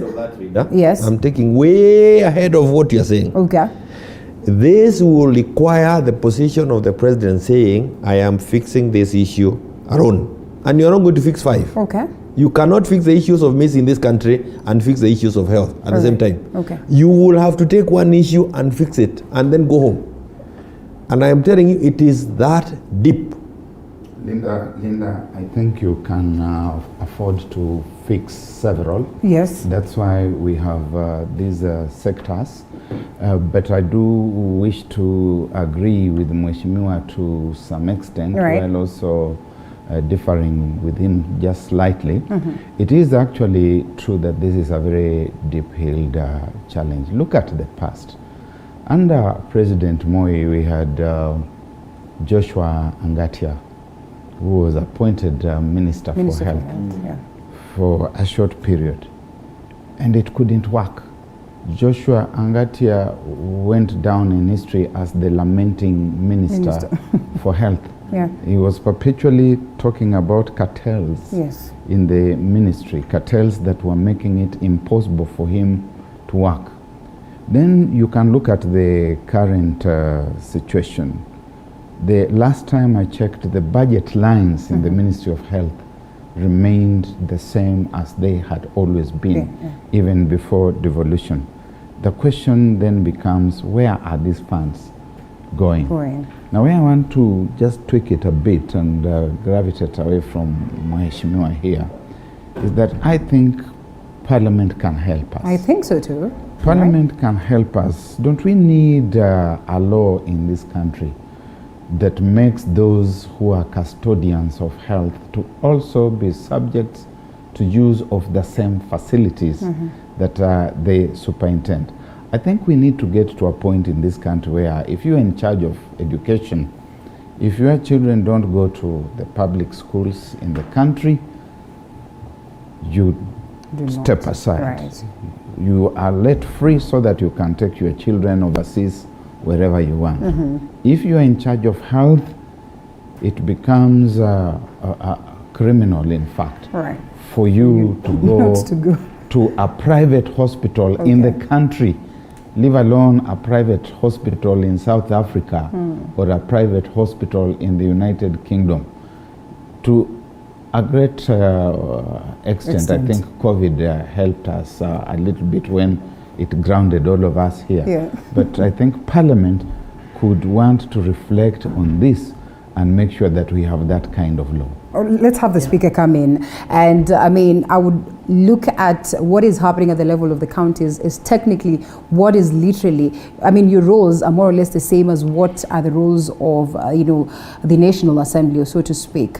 And the biggest question then would be, while we might point fingers at the people or say maybe the people have failed, or the electorate has failed also. I mean, even basically on how we get to elect our very own leaders based on tribe, based on, political affiliations or political party affiliations, as opposed to the ideologies that these leaders bring on board. We squarely and highly depend on you to keep government in check, ensure that the checks and balances are done well. Is it so at the level of the county to a point where most of the people argue that maybe it was an undoing to have devolution going at the level of the counties?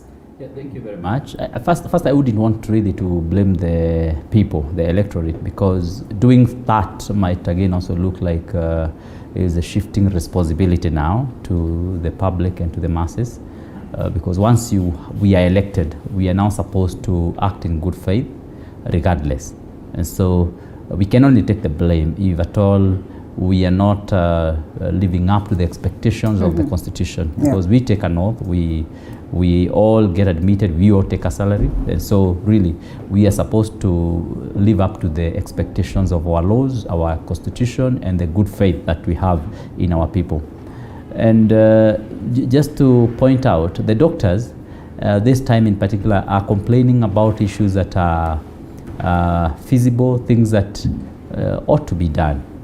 Ordinarily, one would imagine that it is not right for a soldier, when they are on the war front, to retreat, to go and negotiate for their welfare. In fact, it would look like it's absurd. But again, one also asks a question. If this soldier is on the front line of the war, and it's an active war zone, and then they run out of bullets, and there are no more supplies of bullets, would you expect that soldier to go fighting with their fists? Would you expect them to start shouting?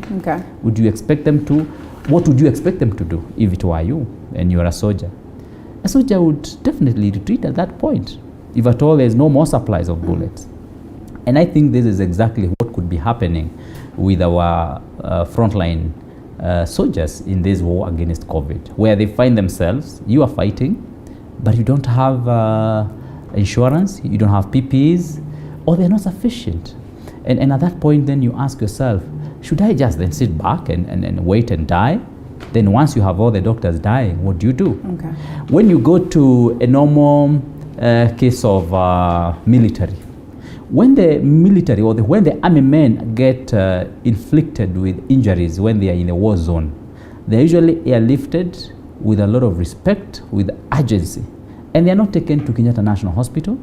They are not taken to Aga Khan Hospital. They are not taken to any other hospital. They're taken to a military facility, which is very well equipped for them, where they receive top-notch facilities and attention. And this is because they were involved in the war front on our behalf. And so for that matter, then you'd expect that they get that kind of treatment. In our case, are we doing the same for the medical workers who are on the front line? Can you imagine a doctor who interacts with COVID patients on a daily basis from morning to evening, and when they contract COVID disease from that interaction, they would have to be taken round looking for an ICU or for some bulk oxygen somewhere, and they can't be found. You see, that is a challenge that is there. And so sometimes you'd have to understand when the doctors raise their voice. And today we want to thank them for having postponed their strike. But there's going to be silence until, again, we're almost 2 days to 8. Why? That is indeed where the challenge is. And that is where now I challenge ourselves as a government that we must not allow this to go on again. If it is the issue of insurance, it is not debatable. In fact, it would be madness for us to debate about the insurance of the health workers. We must provide it. It can, and you see, we have NHIF, which can be able to handle this. And appropriating funds towards that should not even be something that we are going to debate about. I know, for instance, in our county, Nyeri, by and large, the issue of the insurance of the health workers has been addressed. I know not completely. Something that I know is under discussion on how to complete that process. But we are also telling our executive that those are not issues we are going to debate about. We did produce a report sometime, which completely, as an assembly, which completely defended and really highlighted the plight of the health workers. And we're happy because a lot of those things are being addressed. And that's also, I was happy to have received the head or the head of the union in Nyeri, the KMPDU, Dr. Gor Goody, in my office last week. And we had a lengthy discussion about this because we were concerned as an assembly, and they are also reaching out as KMPDU to see what can be done through the county assembly, also to ensure that we forestall these very negative impacts which are likely to be caused by a strike. And our biggest worry then would be the aspect of uniformity, which again is one of the things that they complain about in the CBA or on the documents. You asked the question as to whether it was right to devolve health, and I dare say whether we devolve health or not, the issue of health commission, I do not think again is also an issue that we need to debate more. I think it's something that we need to come up with, because once you have a health commission at the top, which is just like a TSA, it is going to kind of be one body that is going to take care of all the doctors, whether they are in the counties or they are in the national facilities. And that way we're also going to reduce the challenges that we have with the counties, because if you go to most of the counties, they are carrying a very huge burden of paying doctors who are already doing masters in Nairobi or out of the country. And when they are in Nairobi, they give services to other health facilities in Nairobi, so they are not in counties, but they are paid in the counties. But once you have the health commission, then you would have, if a doctor is coming to take up a master's or a more specialized training in Nairobi, then you'd have to replace them with the one in Nairobi, take them to the county, then bring this other one, so that then we can have kind of a balance.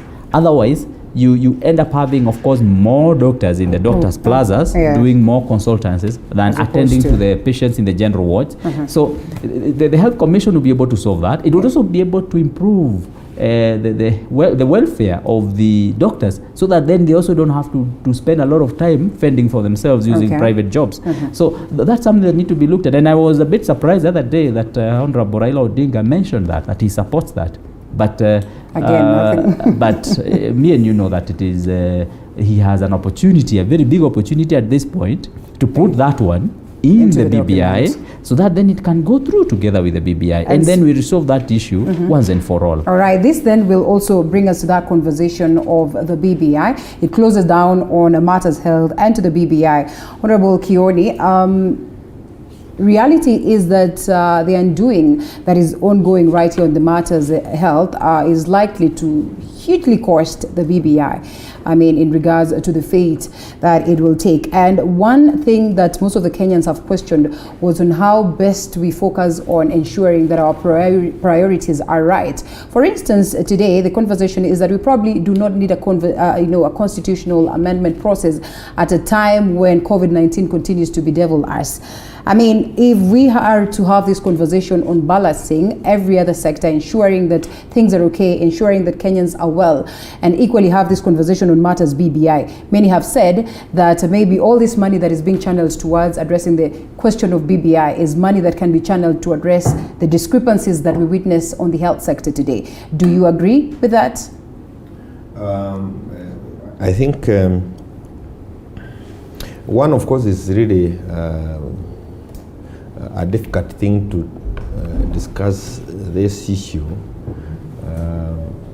in the midst of the difficulties that we have. Yes. Because, again, like you have mentioned, the doctors are there suffering, and they are really suffering. We have lost very prominent personalities within that profession. We know experts that take a generation to develop or to achieve, expertise that takes a long time to achieve.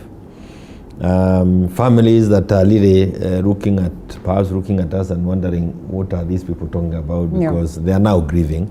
So it's not an easy topic to engage in at this time.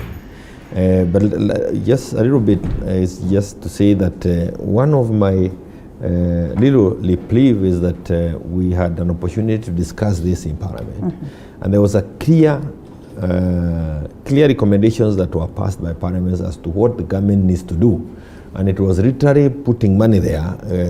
Perhaps again we have to, not perhaps, we have to again to oversight, because we have voted for money in these budgetary, like my colleague was saying, and you still cannot see the outcome. We have another report that is supposed to come from PIC, and we hope that those persons who have caused us this pain, not by stealing, because some of them didn't quite steal, but they were in the process of stealing and they were cut short, they will need to be punished. But it's not in the punishment that helps the family that I'm going to be with after this that is grieving. And this is what I was saying a little bit earlier, before we even come to the issue of BBI. I remember one thing that the third president of the Republic of Kenya, that was Mwai Kibaki, used to do on the 1st of January, New Year. And it was, if you knew, he wouldn't let you into it, but you could tell over time, because he was with us for 10 years. During the New Year dance, the thing that was being done at midnight, we no longer, I don't think we do it anymore. We certainly not be able to do it with this COVID this year. Our small dance. He would take the opportunity to give a talk to the Kenyans, like wishing them Happy New Year. And in that speech, he mentioned one item. That his government, he will not say it, but that is the one item his government was going to concentrate on for a whole year. So that and I have had discussions with Professor Nyang', who was telling me about when they were coming up with the economic, what is this team that the economic recovery team, they had another name for it. Even not the stimulus, they had an economic team that was being headed by Kibaki himself, but Professor Nyang', he would tell him that every Thursday he would be at State House, and all that Kibaki wants to hear is, where are we on this one? Yes. And this is what I'm saying. We want a leader who stays on this one issue, for example, like now health. Focus on it throughout the year until you get to it. It is not a thing you address one day and then another day. And of course, like my colleague again, we also don't want a lamenting minister. We want a minister who is, or somebody who is giving us solutions on a daily basis. Remember, Mutahi Kagwe got in, and there he was doing very well with the COVID announcements. But when he turned back, he realized that somebody has taken off with billions. I don't know, knowingly or unknowingly. The issues in this country are such that this issue of health, and the issues of doctors. And I want to say that I hope we don't lose the opportunity during the BBI to deal with it. Right. Is an issue that will need to be fixed. If it calls for a constitutional amendment, so be it. Okay. But we have to focus on it with that totality of mind. I know we have the issue of saying that why are we not fixing the BBI, the health sector with the money? But look at the amount of money that we were to lose through KEMSA. Yeah. That money was not coming to BBI. It's already money voted for the health sector. Okay. And we are not now suffering because we have brought money into the health sector. No, we are suffering because the little that we even devoted to the health sector has been mismanaged. Right. It cannot be accounted for. Okay. And I agree Parliament has a role in terms of oversight and all these other things and a little bit of what we are doing. But I don't know whether you can get it. I don't want to get into those politics. But there is the need to ensure that, yes, Parliament is oversighting this, and it is saying, and like we said on the floor of the House, do not come and tell us the Department of Procurement in the ministry. No. It is Bernard Muruka who was in charge of that, and you mentioned him by name. Out he goes. Don't come and talk about institutions. That is the recommendations that we are saying in Parliament. Mention the individuals who are concerned with this. What breaks the hearts of Kenyans is but the fact I wanted that to we've say done this now on the issues of trying to say you cannot deal with BBI because we have COVID. You cannot deal with BBI because we have locust. You cannot deal with BBI because we have floods. There will never be a time when you cannot, when these things are not confronting us. Of course, this is a very heavy issue. Yeah. And it requires to be sorted out. We need to sort out some of these difficulties also, so that we can actually be able, we need to, sort out our governance issues among other issues. Yes. So that we can also be able to fix some of the problems that are delivering us. All right. But let me also go back and say this. Yeah. We've seen it in the US. You win a presidential position or lose it, depending on your policy on health. Okay. It's very important. It's what has costed Trump. You win your presidential or lose it, depending on how are you going to deal with the size of government in terms of, we have to get to issues and hear what are your solutions on these particular issues. And until we get ourselves to that, these issues will continue being a problem to us because we come on a populist platform into Parliament, and because it's a populist platform, you are not checked on what you specifically promised. Before you even deliver on those populist, you are now on another set of populist ideas. Right. And you keep taking, and that's why I'm saying, you keep taking Kenyans around that. And I want to go back so that Kenyans can also get into this.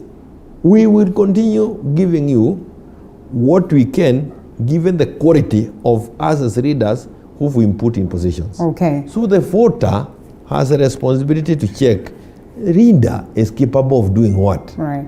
Are we going to form a choir in Parliament? She will be a good choir leader. Okay. Are we going to deal with the issues of, you cannot just continue churning out leaders, giving them responsibility, pay them salary, as the speaker is saying, but while eventually they cannot produce anything. Yes, allow us to loop in Barak. And Barak, as we come to the discussion on matters BBI, Honorable Kivuda Kibwana argues, and it's not him alone, but most of the dissenting voices argues that, the BBI conversation is largely driven by the political class. And then the question would be, where is Wanjiku in this?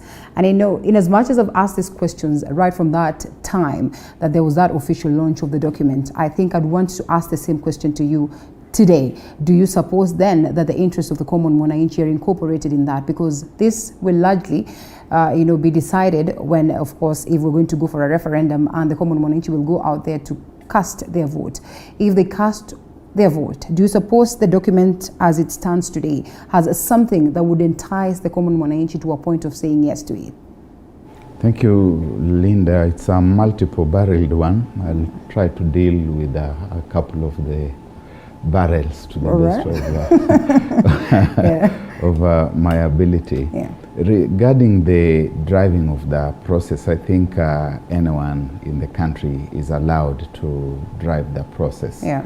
Whether that person be a politician, a private citizen, or whosoever it may be, can drive the process. The Constitution anticipates that. The government can also drive the process.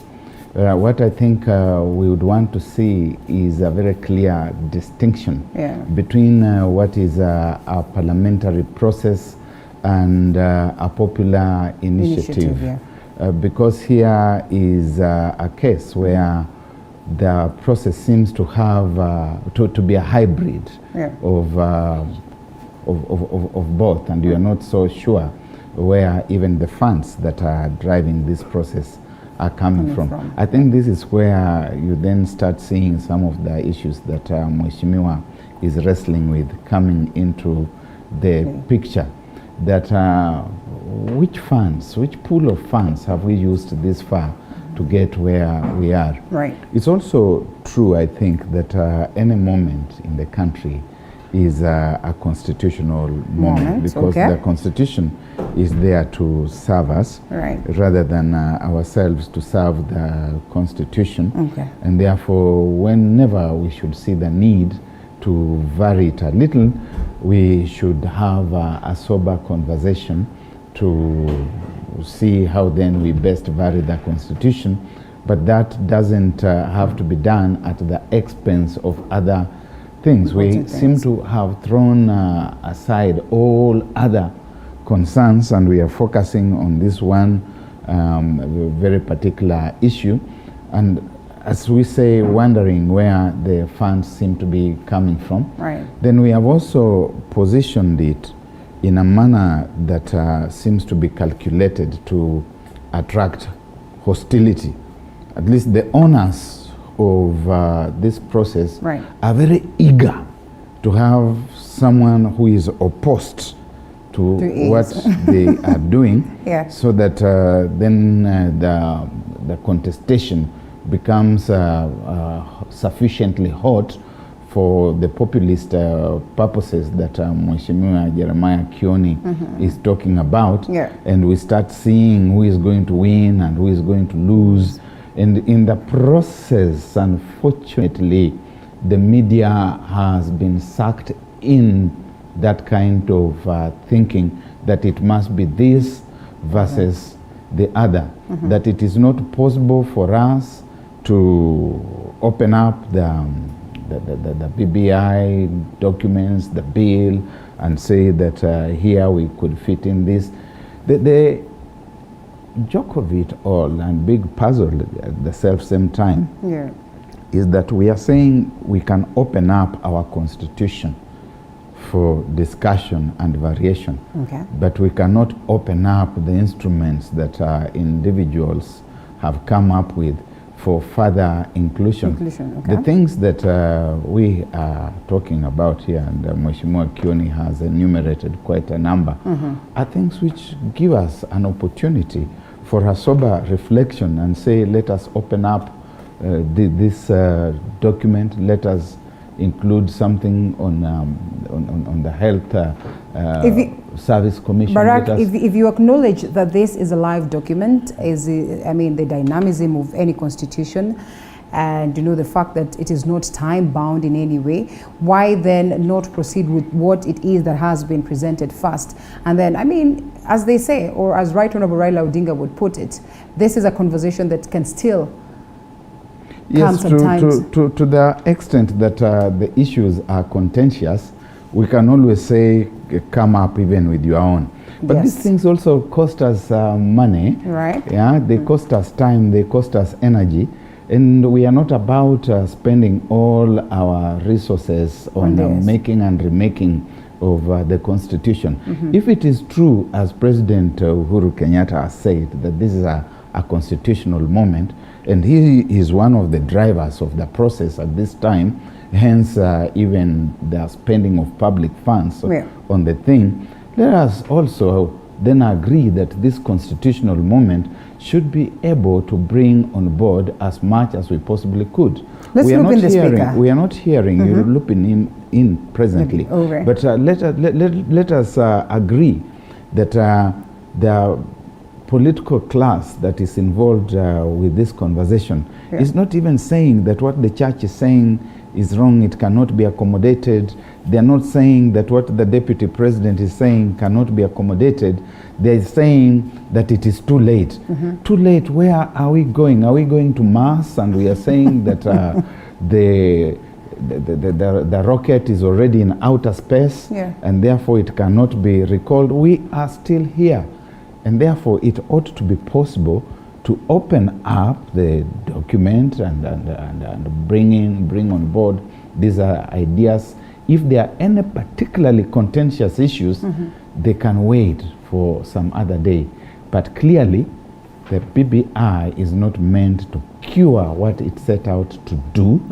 It is meant to create controversy, contestation, so that you are on that side and we are on this side. Finally, as I take a pause, we need to remind ourselves that this whole thing started with what was claimed to have been a flawed presidential election. And that therefore one of the things we need to be seeing in the BBI bill today is how we are going to cure flawed presidential elections. Do you suppose that is incorporated in the document as it stands? I have not seen that in the document as it stands. So if you say we are going to have an executive of 5 instead of an executive of 2, if the election is perceived again to have been stolen, the way some people said it was stolen, we will still be where we were.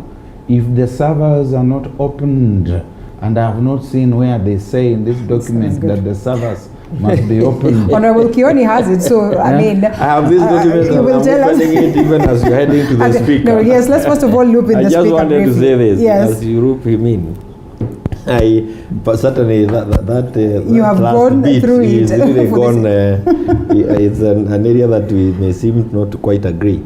But there's no point of disagreeing. I think it's in agreeing that in all the things that he has said. After all, consensus is the and name. And all the consensus that have been brought into this document, and given where we are, so that we continue moving on in this country. And I want to invite him and my speaker to my committee. That what stops the 3 of us here, any other set of Kenyans, from allowing that process to go on, make it as least expensive as it is by resisting nothing, because what is contained there, we agree. Only that we are saying we can rope in some more. And saying, fine, we now don't want to cause this country any more agony, and even in terms of another budget, let this continue. But the 3 of us agree, come through the CIOC committee in Parliament, let us agree on another set of things that Kenyans have already agreed on, that perhaps the political class is not identifying, and say that that question becomes the 7th ballot, 2022. Is the issue, we think the issue of health is a commission. Let's just tell Kenyans to allow that we have a 7th ballot. Because the Constitution does not stop us from doing it. From doing that, yes. It will cost us nothing. When you walk into the voting booth, you will vote in all your 7, 8 people, whatever number we have by the end of the day, and then have a question on health. I think that should be the way we should, so that we reduce. Had 6, and the conversation was that it is just too much. It's not. Of all, I tell you, it's not. I was in the US imagine adding a 7th one. No, I was in the US the other day and I lost that debate. I was perhaps people who had held the same position. That these are too many. All in the US, we found a ballot with 11.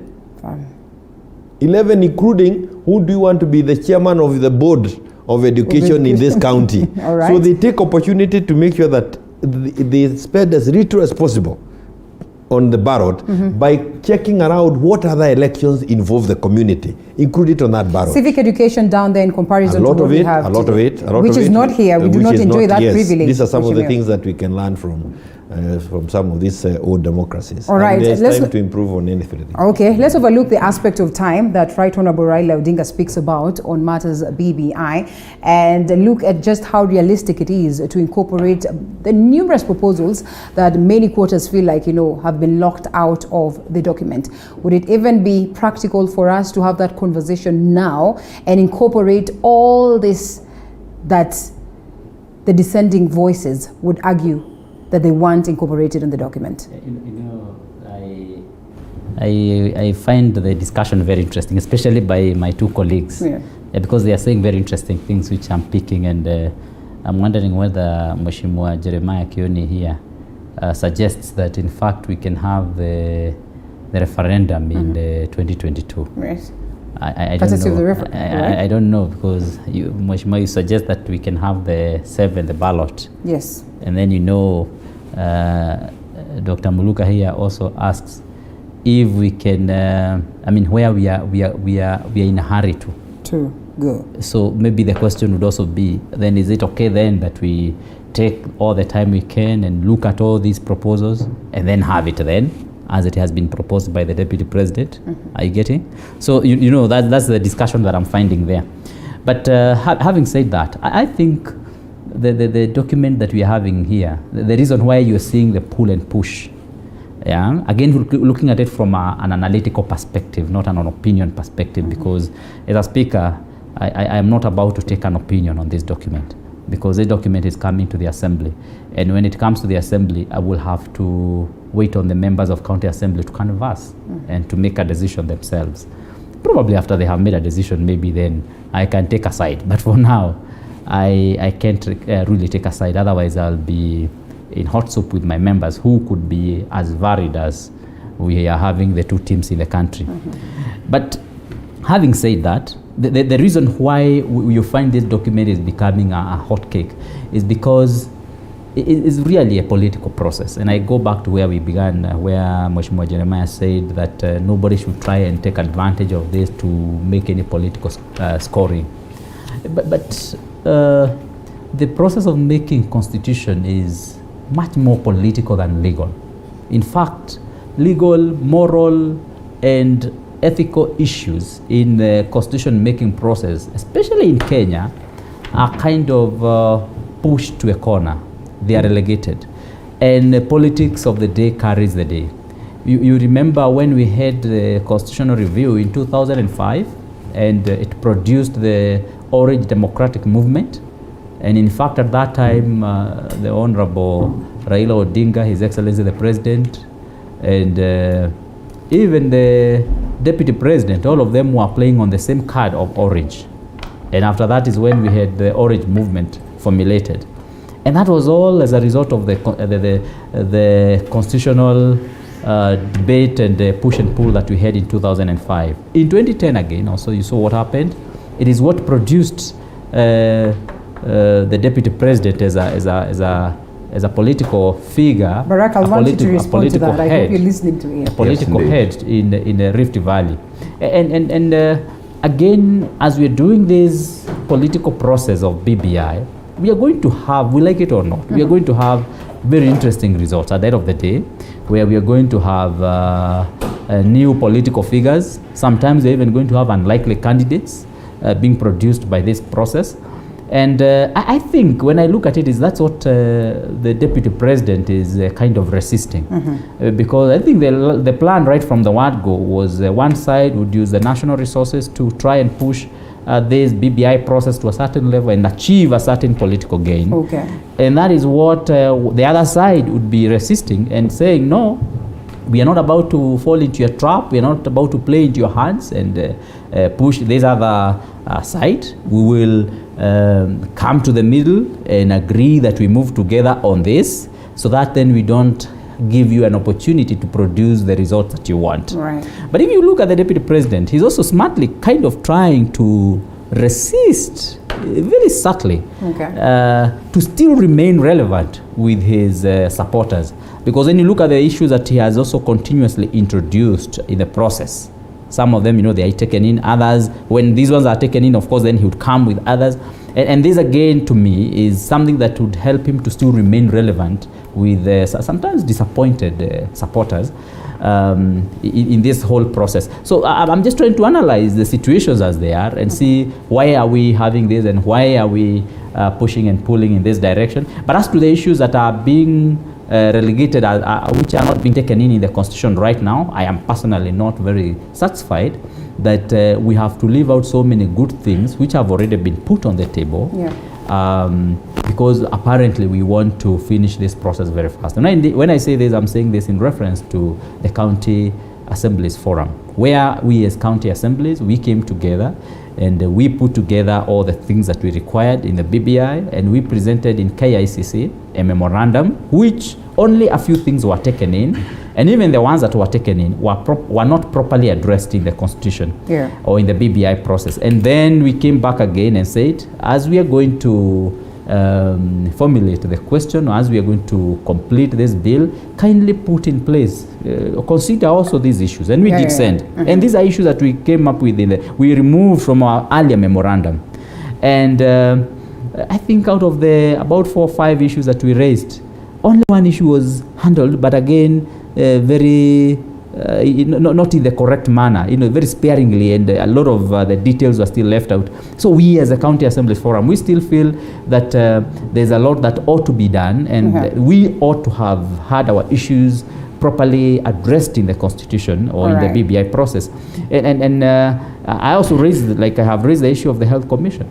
This is something again also we felt it actually needed to have been put into place. So I think that ought to have been done. But I am also wondering whether really now, after signatures have already been collected, legally now, I'm wondering whether that can be done. Speaking of signatures, let's make this brief. Because legally speaking, if I have signed that I am now appending my signature towards this document, I'm wondering if again someone can come and change the same document that they signed, and unless again you have to go back and collect fresh signatures on the amended document, legally speaking. Really, time is not on our side, but we do not go without discussing that aspect of the signatures. Honorable Jeremiah Kioni, briefly, first of all, I mean, there's been a tussle as to who actually should come out and tell us how many signatures have been collected, the IEBC or the proponents, or just what is happening in this entire process. I mean, so much is being hijacked. This debate is good that I hope we'll have another Monday. Yes, we should, honestly, we should. One is that I sympathize with my speaker. You can't come to this kind of a debate and people fail to understand where you are leaning. So you have to be, as a speaker of the Nyeri County Assembly, you have to be very careful. He's trying to be as balanced as possible, like you say. It becomes very difficult. You Kenyans there would say, huyu amekuja na ako padi. But it's upon him to deal with that. The other thing that I want to say quickly, and I hope we can bank this. I was elected to represent the Wajiko of Daragwa. So when you say this is a political process, it's like we take politicians out of this, and I know some of them may be representing their own interest, but it's like you put them there and Wajiko is still here, he's still supposed to be speaking through another forum. I represent Wajiko. So and the day I feel that I have not carried the feelings of the Wajiko of Daragwa, and people are calling them some insulting words, including Wagio. You not understand what Wagio means. But they are just becoming very, very demeaning of our own, and I don't like it.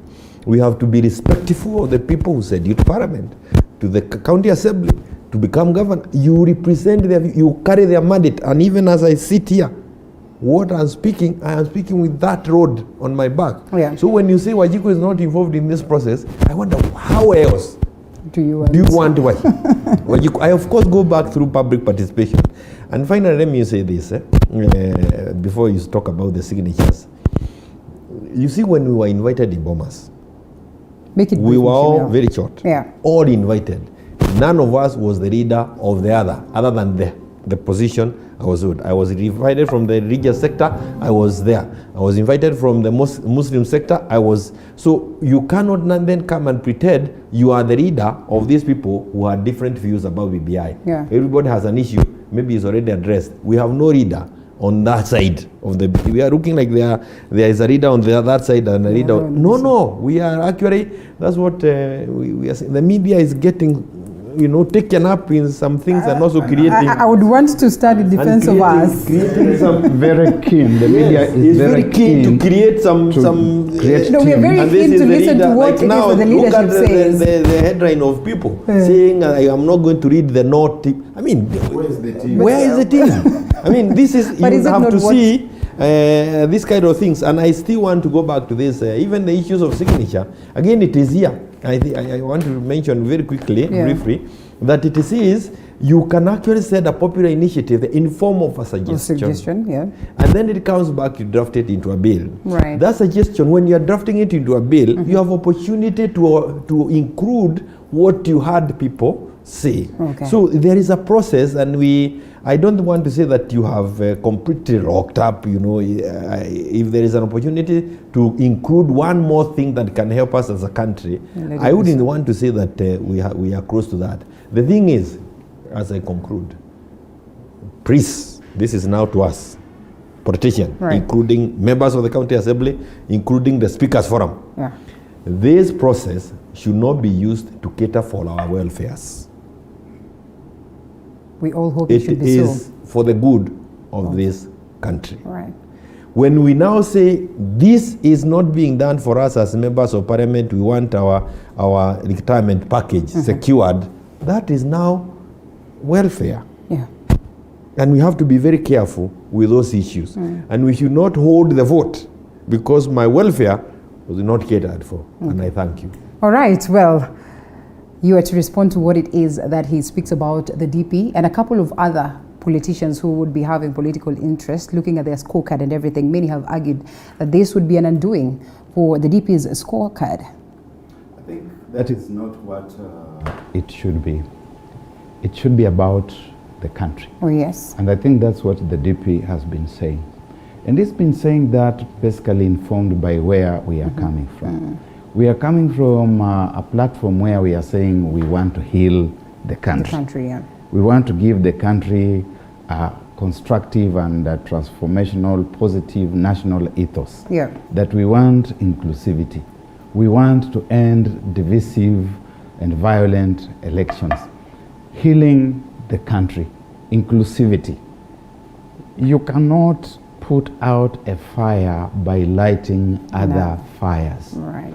And it would look like the proponents and the owners of the BBI, President Uhuru Kenyatta, if I may name them by name, and former Prime Minister, ODM leader Raila Odinga, especially Raila Odinga, that he is very keen, complete with a section of the media, to create a polarized environment in which we are saying we are on this side and you are on that side, and that polarity should drive us all the way to the 2022 election. What country are you healing by creating that kind of environment? What inclusivity are you putting in place by creating that kind of environment? Yeah. We should be saying, all right, you have something we seem to have forgotten. Let us consider it for possible inclusion if it is going to help to heal the country. Right. But you can see even from the political rallies that they are already getting charged. Make no mistake, we carry on like this, we are headed to a place that is going to make the past look like a children's picnic. Wow. All right, well, gentlemen, sadly, or so to speak, time is extremely, we certainly hope not. We all cross fingers for that. I would have stood in defense of the media, but all the same, we leave it at that, gentlemen. And I cross fingers that, again, we will have you some other time to expound some more. We were not able to touch on the aspect of Mike Sonko, but then the conversation continues. Well, the Senate will have this session on Wednesday, so that means we have tomorrow to ponder on that with the panel that we will have then. Otherwise, thank you so much for keeping us company. Thank you so much for your feedback, which we'll go through, because later on we have a different discussion all together. We might be lucky enough to expound on that before we get to wind up this show. John Kagusha, Nyeri County Speaker, good to have you this morning. Thank you so much for the great insight. Honorable Jeremiah Kioni, who's the Ndarago Member of Parliament, it was good having you this morning. And lastly, Dr. Barak Muluka, political analyst. Thank you so much for the great insights. We get to wind up from there. The conversation continues on our social media platforms, so make sure that you keep it right here. We're coming back with a different discussion altogether on matters first aid. We have the St. John's Ambulance on standby for that show.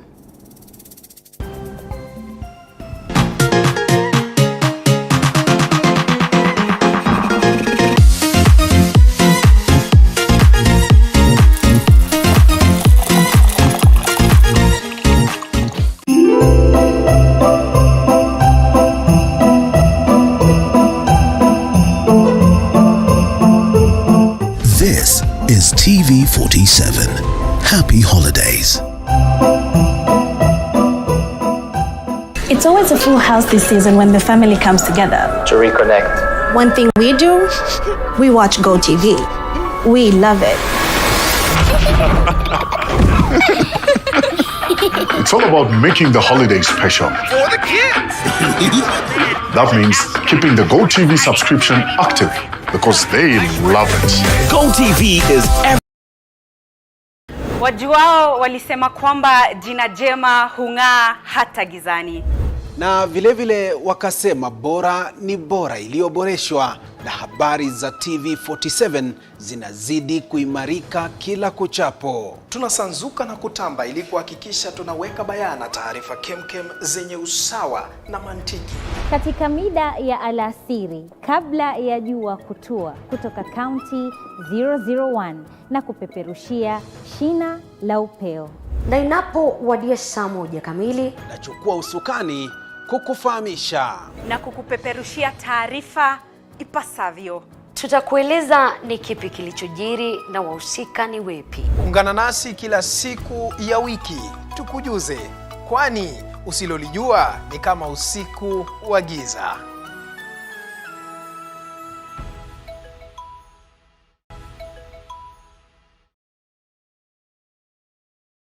If we had not gone into PPEs right now, we wouldn't be having this opportunity to tell the story of how equity helped the local sector. There's a lot more that we can do locally. Let's explore and let's see what we can do. Equity, bega kwa bega. Wajuao walisema kwamba jina jema hung'aa hata gizani. Na vilevile wakasema bora ni bora iliyoboreshwa, na habari za TV47 zinazidi kuimarika kila kuchapo. Tunasanzuka na kutamba ili kuhakikisha tunaweka bayana taarifa kemkem zenye usawa na mantiki. Katika mida ya alasiri kabla ya jua kutua kutoka kaunti 001 na kupeperushia shina la upeo. Na inapowadia saa 1 kamili, nachukua usukani kukufahamisha na kukupeperushia taarifa ipasavyo. Tutakueleza ni kipi kilichojiri na wahusika ni wepi. Ungana nasi kila siku ya wiki tukujuze, kwani usilolijua ni kama usiku wa giza.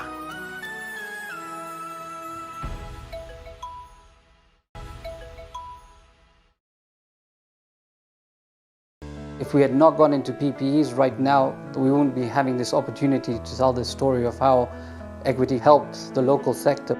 There's a lot more that we can do locally. Let's explore and let's see what we can do. Equity, bega kwa bega. Wajuao walisema kwamba jina jema hung'aa hata gizani. Na vilevile wakasema bora ni bora iliyoboreshwa, na habari za TV47 zinazidi kuimarika kila kuchapo. Tunasanzuka na kutamba ili kuhakikisha tunaweka bayana taarifa kemkem zenye usawa na mantiki. Katika mida ya alasiri kabla ya jua kutua kutoka kaunti 001 na kupeperushia shina la upeo.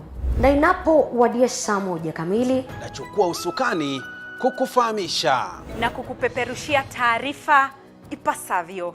Tutakueleza ni kipi kilichojiri na wahusika ni wepi. Ungana nasi kila siku ya wiki tukujuze, kwani usilolijua ni kama usiku wa giza.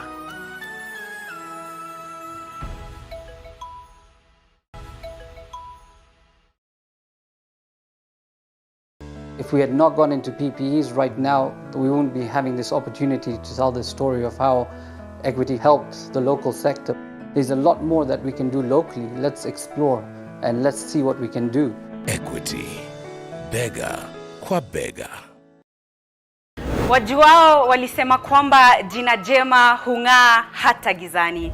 Na vilevile wakasema bora ni bora iliyoboreshwa, na habari za TV47 zinazidi kuimarika kila kuchapo. Tunasanzuka na kutamba ili kuhakikisha tunaweka bayana taarifa kemkem zenye usawa na mantiki. Katika mida ya alasiri kabla ya jua kutua kutoka kaunti 001 na kupeperushia shina la upeo. Na inapowadia saa 1 kamili, nachukua usukani kukufahamisha na kukupeperushia taarifa ipasavyo. Tutakueleza ni kipi kilichojiri na wahusika ni wepi. Ungana nasi kila siku ya wiki tukujuze, kwani usilolijua ni kama usiku wa giza.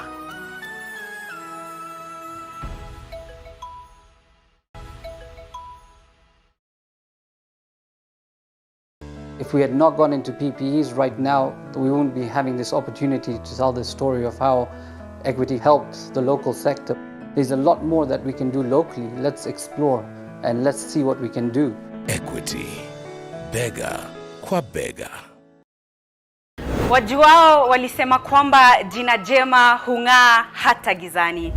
Na vile wakasema bora ni bora iliyoboreshwa, na habari za TV47 zinazidi kuimarika kila kuchapo. Tunasanzuka na kutamba ili kuhakikisha tunaweka bayana taarifa kemkem zenye usawa na mantiki.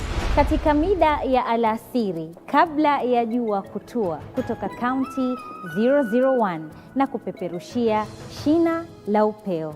Na inapowadia saa 1 kamili, nachukua usukani kukufahamisha na kukupeperushia taarifa ipasavyo. Tutakueleza ni kipi kilichojiri na wahusika ni wepi. Ungana nasi kila siku ya wiki tukujuze, kwani usilolijua ni kama usiku wa giza.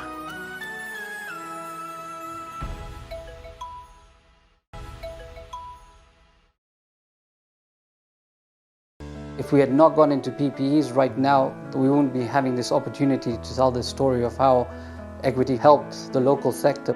There's a lot more that we can do locally. Let's explore and let's see what we can do. Equity, bega kwa bega. Wajuao walisema kwamba jina jema hung'aa hata gizani. Na vile wakasema bora ni bora iliyoboreshwa, na habari za TV47 zinazidi kuimarika kila kuchapo. Tunasanzuka na kutamba ili kuhakikisha tunaweka bayana taarifa kemkem zenye usawa na mantiki. Katika mida ya alasiri kabla ya jua kutua, kutoka kaunti 001 na kupeperushia shina la upeo. Na inapowadia saa 1 kamili, nachukua usukani kukufahamisha na kukupeperushia taarifa ipasavyo. Tutakueleza ni kipi kilichojiri na wahusika ni wepi. Ungana nasi kila siku ya wiki tukujuze, kwani usilolijua ni kama usiku wa giza.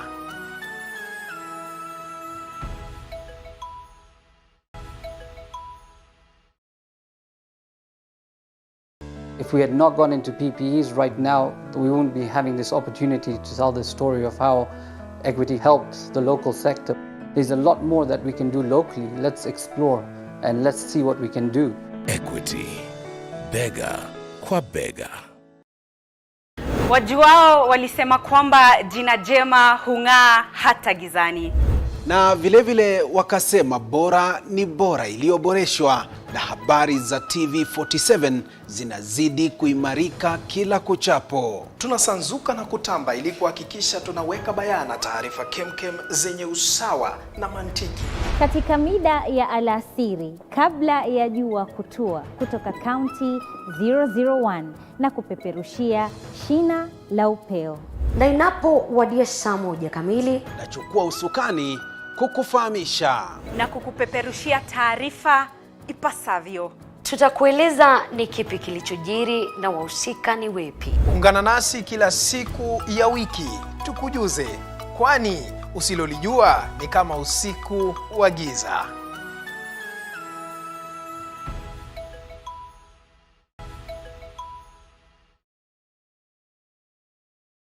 If we had not gone into PPEs right now, we wouldn't be having this opportunity to tell the story of how Equity helped the local sector.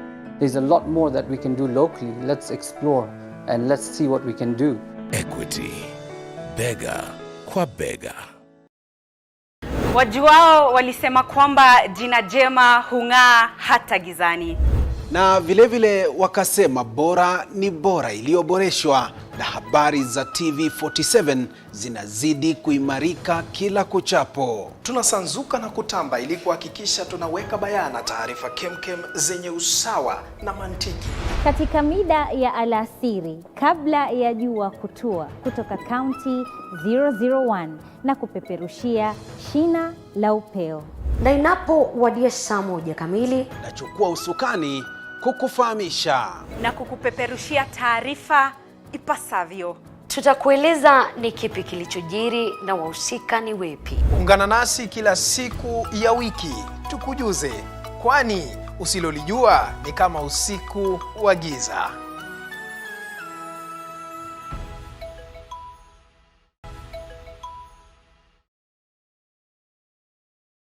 If we had not gone into PPEs right now, we wouldn't be having this opportunity to tell the story of how Equity helped the local sector. There's a lot more that we can do locally. Let's explore and let's see what we can do. Equity, bega kwa bega. Wajuao walisema kwamba jina jema hung'aa hata gizani. Na vilevile wakasema bora ni bora iliyoboreshwa, na habari za TV47 zinazidi kuimarika kila kuchapo. Tunasanzuka na kutamba ili kuhakikisha tunaweka bayana taarifa kemkem zenye usawa na mantiki.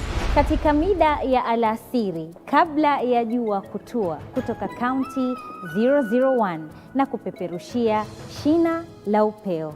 Na inapowadia saa 1 kamili, nachukua usukani kukufahamisha na kukupeperushia taarifa ipasavyo.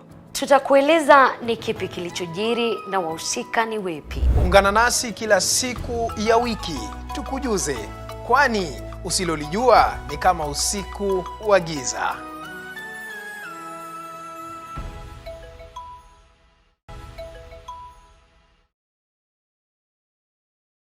If we had not gone into PPEs right now, we wouldn't be having this opportunity to tell the story of how Equity helped the local sector.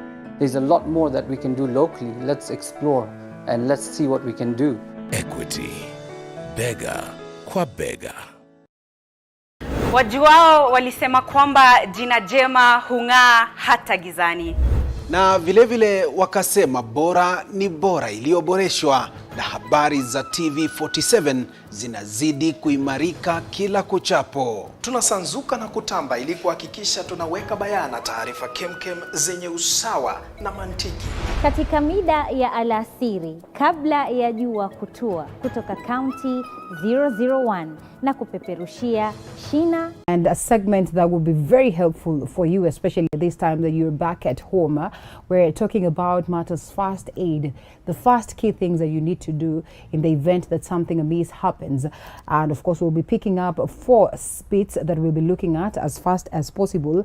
We'll be taking a look at choking. What do you do? The first instance that, you know, a baby has been choked or you have been choked. What will you do in the event that you experience cuts and wounds? What will you do if you have some burns? And importantly, the aspect of poisoning. These ones are pretty much common, especially at the home setup and even the office setup. So get the basics right now. And joining me for the same is Fred Majiwa. Fred Majiwa, he is the head of emergency services at St. John's Ambulance. And it's good to have you this morning. Thank you. And we're looking forward to a great session where we get to learn the most important basic things. Before I come to St. John's, I mean, at first I need to do this and all that and everything. So which one do we start with? I think choking is best to start with. Checking is crucial. I am a mother and I can tell you the experiences I've had with my little boy. Sometimes it can really be devastating. Yes. Especially if you do not know the basics. It will be worse if you do not know what to do. I agree. So where do we start? Now when it comes to choking, it's also important to know why do we do first aid for choking. Right. Because it's one of the conditions that even the ambulance cannot save you if it occurs. All right. Because when choking occurs, it means the airway is blocked. And so air is not getting in, and your brain constantly needs supply of oxygen. Right. And if it is stopped for more than, after 4 minutes, if you don't get continuous supply of oxygen, the brain cells begin to die. And so death is likely soon after. So 4 minutes is a short time that even the fastest ambulance may not reach you. position. Yeah. So it's the person who is next to the victim that is able to help. That's why we encourage nannies and those who take care of children to know how to handle choking in case it occurs, especially to small children. Right. So just to learn what to do, we have a small dummy here, which resembles the baby. Before you even continue, okay, this is a baby, and this is adult. Yes. And this is the baby. Is there a difference when you're dealing with adults and the babies? Yes, there's variation in the maneuvers. Okay, let's get to learn then. Yeah, so when we look at babies, especially those below 1 year, the maneuver is when choking occurs, the first thing you need to do is you need to look at the mouth. Okay. If you can see anything. Right. If you can spot something, then you use your small finger. The others are big. Okay. They can't enter well the mouth. All right. So you use the small finger and then you remove the object. Okay. But if you can't see, you're not supposed to do a blind sweep. Okay. Because it may press the object inside. Indeed. Yeah, so you use the small finger. If you can see it, then you remove. Okay. If you cannot remove it, then you turn the baby facing down. Yeah. Then you protect the neck area, this area, as you hold the head. And then you can support your hand on your lap. Then you give 5 sharp back blows. Okay. That is 1, 2, 3, 4, and 5. Those are serious ones. Yes. Okay. Some people may fear, but we say better injury than death. Right. Yeah. Okay. Because death may occur after 4 minutes, so you need to act fast. Okay. We can deal with the injuries later. We need to handle death first. Right. So after doing 5 back blows, then you check if you can see any object, use the small finger and pull it out. If you can't see, turn the baby up, protect the head the same way, then use the 2 fingers to give chest thrust. Okay. 5 again. 1, 2, 3, 4, 5. Okay. Yeah. So you do that in rotation. That is 5 chest thrusts followed and by then you turn. 5 back blows. Okay. You repeat the cycle 3 times. Until? If the object does not come out, it's a serious emergency. Right. So you need to get in touch with an ambulance. So as the ambulance is on its way, you continue with the maneuvers. The 5 back blows followed by 5 chest thrusts. Okay. So you just repeat until the ambulance team arrives to take over from you. This is important to know in advance. Okay. But sometimes if you forget, you can always call an ambulance dispatch number. They will remind you on what to do. Okay. Just in case you forget. Okay. And what's important to note is that when a baby is choking, it's a scary scene. All right. The eyes will be bulging and becoming watery. So the person who is giving first aid needs to get the confidence to do it. So it's not a good time to make Get noise scared and or worried. scare the person who is doing the help. They just need to calm down, do the first aid, and trust that the baby will be fine. All right. This can go to what age? This is up to 1 year. Up to 1 year. Yeah. All right. So that means the rest can be considered on the line of adults. Yes. Okay. Yeah. So the rest, which is now adult, the maneuver is slightly different. Okay. And because we don't have an adult, we'll assume this is the adult. All right. Is this not an adult? It's not a full adult. All right, because they have to be standing and all that. Right. Yeah. Okay. So if this is the adult standing, the maneuvers is slightly different. If somebody is choking, the first thing you do is you encourage them to cough. If they are trying to cough, that impact may remove the object that is causing the obstruction. All right. So encourage them to cough. If the object does not come out, then you stand behind them with one leg in between here. Okay. Yeah. All right. Then you hold. You hold them. Tummy. Yes. Okay. Yeah. So once you hold them from the front and one leg in front, so that you have the stability. Okay. Then they will bend slightly a little. Then you give 5 back blows. Then you give 5 back blows. Okay. That is 1, 2, 3, 4, and 5. Okay. That's for adult. Then you, instead of the chest, you now do the stomach children. Right. You now do the stomach thrust for adult. Yeah. So that's when I see them doing like. Oh, yes. I have seen that before. Yes. So you make a fist of your hand. Yeah. Then you use the other hand to support. Then you pull inwards and up. Yeah. So you do that 5 times. So it's a cycle of 5 stomach thrust and 5 back blows. Uh-huh. You repeat that cycle. Again, if you do it 3 times and the object does not come out, you call for an ambulance as you continue. Or you tell somebody else to do the calling for you. Okay. There are special maneuvers for adults. You may find yourself to be alone at home. Yes. Yeah, so when you choke, the maneuver is not that difficult. You just look for any sharp edge. It can be a sharp edge of a desk or a table or a chair. Okay. Then you place it on your Stomach. just slightly above the navel. Then you push yourself on that edge inside. So Okay. that the pressure on the cavity Uh-huh. will the object. Is that once or you do it You do it as though you're hitting? Yes. Uh-huh. You pull, then you leave. Leave. Uh-huh. Do again. And release. leave Okay. Until the object Is comes out. out. Okay. Now, there may be people who are big. Your hand May go not be able to go. Uh-huh. Oh, yes. So what you do, you put one hand on top of the shoulder. Okay. And the other one on the underarm of the other All shoulder. right. Yes. Then you will be able to reach the Uh-huh. chest area. Okay. So you will do the chest Chest thrust, thrust. not the stomach. All right. In this case. Yes. Okay. Because the idea behind is to put pressure on the On the cavity, okay. the object Out. Then again, pregnant women. Okay. Yeah. But So if you use the stomach thrust, That's- you'll cause more damage to Yeah. others who are still living inside. Yeah. Yeah. So you do the stomach thrust for the chest. the chest compression. Yes. Yes. Instead of the Stomach thrust. So obese people and pregnant women, you use the chest thrust. Again, sometimes you may not know somebody is pregnant. So it's good to assume that any woman of childbearing age It's pregnant. Wow. That's a good one. Yes. Yeah. But sometimes you may ask if the person Is able to respond, answer. Yeah. because he may not be able to speak. So you can ask the person, maybe, are you pregnant? Okay. Then he can nod. The person can nod. All right. Yeah, so when that's the maneuvers for. For choking. Water. For instance, maybe you've been in the swimming pool, you've drowned and all that. Is it the same thing? No. For drowning, the case is slightly different. Okay. Because for drowning, it means water has gone Inside.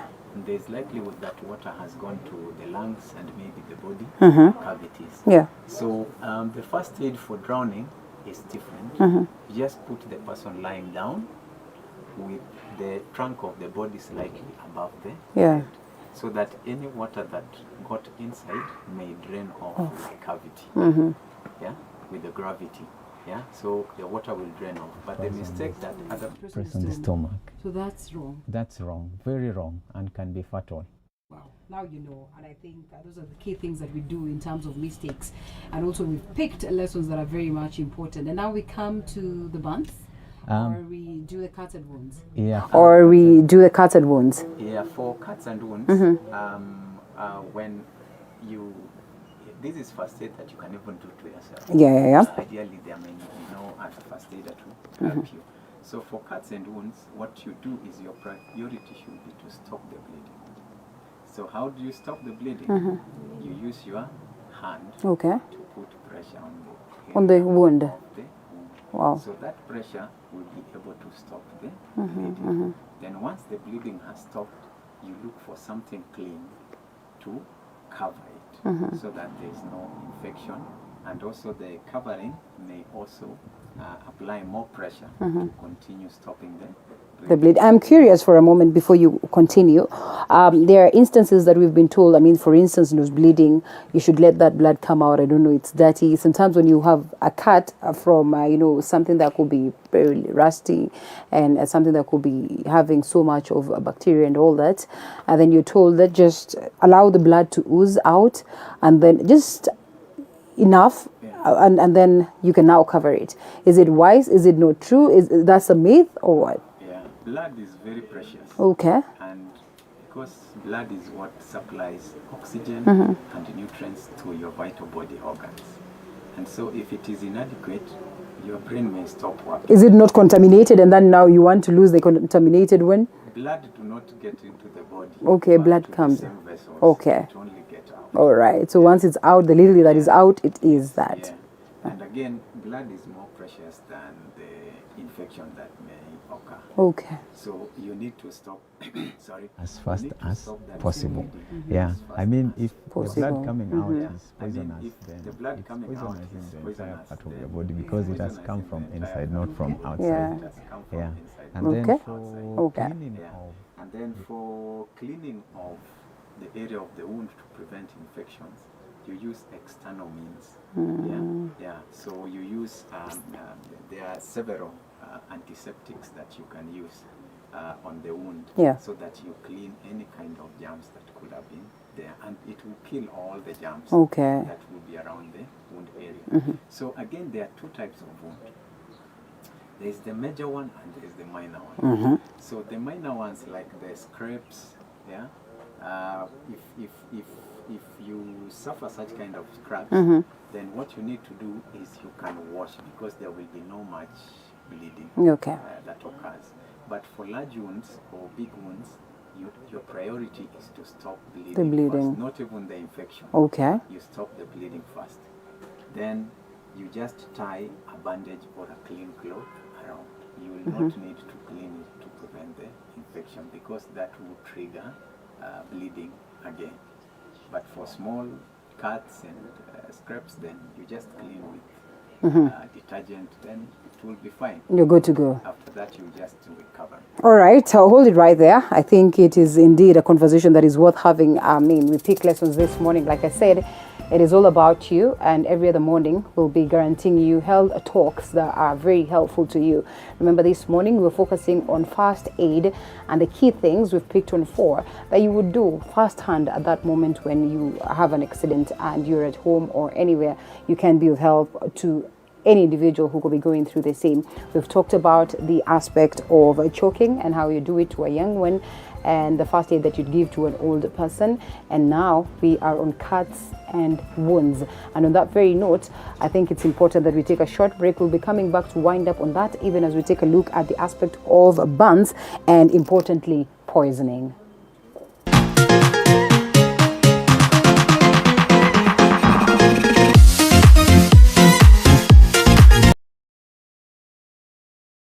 Wajuao walisema kwamba jina jema hung'aa hata gizani. Na vilevile wakasema bora ni bora iliyoboreshwa, na habari za TV47 zinazidi kuimarika kila kuchapo. Tunasanzuka na kutamba ili kuhakikisha tunaweka bayana taarifa kemkem zenye usawa na mantiki. Katika mida ya alasiri, kabla ya jua kutua, kutoka kaunti 001 na kupeperushia shina la upeo. Na inapowadia saa 1 kamili, nachukua usukani kukufahamisha na kukupeperushia taarifa ipasavyo. Tutakueleza ni kipi kilichojiri na wahusika ni wepi. Ungana nasi kila siku ya wiki tukujuze, kwani usilolijua ni kama usiku wa giza.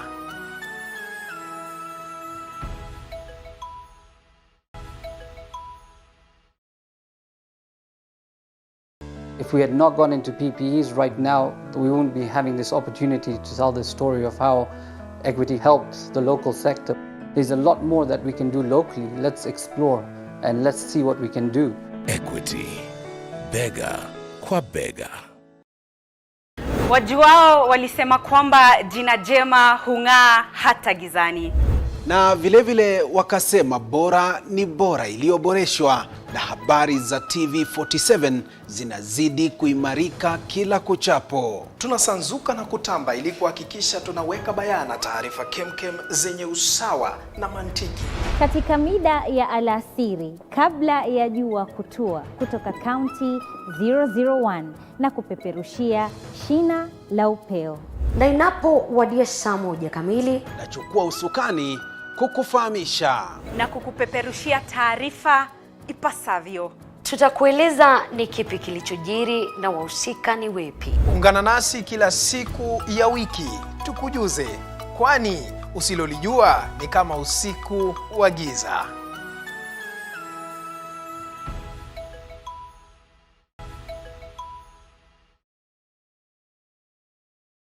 If we had not gone into PPEs right now, we wouldn't be having this opportunity to tell the story of how equity helped the local sector. There's a lot more that we can do locally. Let's explore and let's see what we can do. Equity, bega kwa bega. Wajuao walisema kwamba jina jema hung'aa hata gizani.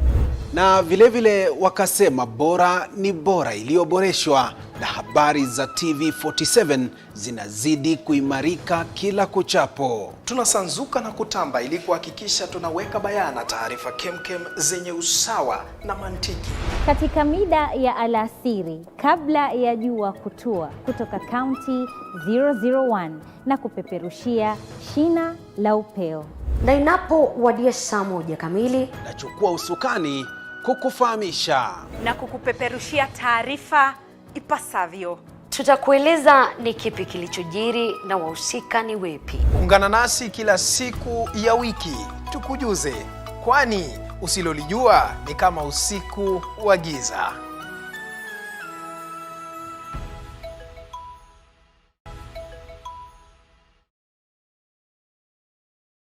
If we had not gone into PPEs right now, we wouldn't be having this opportunity to tell the story of how equity helped the local sector. There's a lot more that we can do locally. Let's explore and let's see what we can do. Welcome back to the broadcast, yes, and still on matters health, and today we're all about first aid. Tips that you would pick when you're at home or when you're anywhere, and some of these basic accidents that would occur and how you get to approach them to avoid them being fatal. Or we are going to we focused on choking, and we've touched on cuts and wounds, still on that as we get to wind up on the same. And we'll also take a look at burns and poisoning. Joining me for the same, or still with me for the same, is Fred Majiwa, who is the head of emergency services, St. John's Ambulance. And Fred, back to you. We're on that beat of looking at how best we can deal with the cuts and wounds. A couple of lessons that we've picked, and I believe that you are on the aspect of winding up on the same. The other one, which is closely related to cuts and wounds, is basically the nose bleeding. Right. Which we are saying some people do it wrongly. And so the best way is always to just pinch the soft part of the nose. Yes. Then you lean forward. Nothing like facing up. Nothing like facing up. You were trying to save yourself from losing blood. So how do you lean down? No, whatever has come out is not good to go back. Okay. It's just good to come out. All right. Yeah, so you just pinch. The reason for pinching is to apply pressure. Okay, and that this blocks to stop more the blood bleeding. Okay. Yeah, and then the reason for kneeling forward is to avoid the blood going back. Because when the blood that has come out of the body goes back, it will only go back to the stomach. And two things can happen. One is that it may cause vomiting. Okay. Because you're not used to consuming blood. And two, it may get inside with other germs or other kind of infection alongside it. Right. So that's why you need to just pinch the soft part of the nose, then lean forward. But before that, if somebody was in a place which has high temperatures, then he needs to go to a cool temperature, because there are several causes of nose bleeding. One of the causes is when you are doing a certain activity in a hot temperature. Okay. The others may be infection, or somebody has hit you and it is bleeding. So if it's in the case of infection, there are other ways you can know whether nose bleeding is bad or you are handling it well. So once you pinch your nose and you kneel, you lean forward, you need to pinch it like that for about 10 minutes. Then you release. Okay. You pinch again for 10 minutes, then you release. Then you pinch for the last third time. Okay. 10 minutes, you release. If after that cycle of 10, 10, 10, the bleeding does not stop, it means there is a serious underlying medical condition which you need to go and sort in the hospital. So you need to make arrangements to go to the hospital for further diagnosis and treatment. Okay. Yeah. All right. That is on burns and nose bleeding and all that. Yeah. We've exhausted it. We now, I think the most common one at it's burns actually. Yeah. Yes, that was on cuts and wounds. Yeah. Yes. So when it comes to burns, it's quite simple. When your hand, for instance, suffers burn, the temperature is raised. Okay. So the tissues around the area that was in contact with fire will start burning. So to stop that impact of burning, you just need to cool it with water. Okay. So you just go to the tap and let the water run. Ice cubes? Ice cube may cause more problems. Oh yeah? Just cool running water is okay. Okay. But in case you can't find cool running water is when maybe you can go for the ice cube. But it may come with other implication because ice can also burn. There's high temperature also in its own way. Yeah. Yeah. So you just cool with clean running water. Then once you clean for at least about 15 to 20 minutes.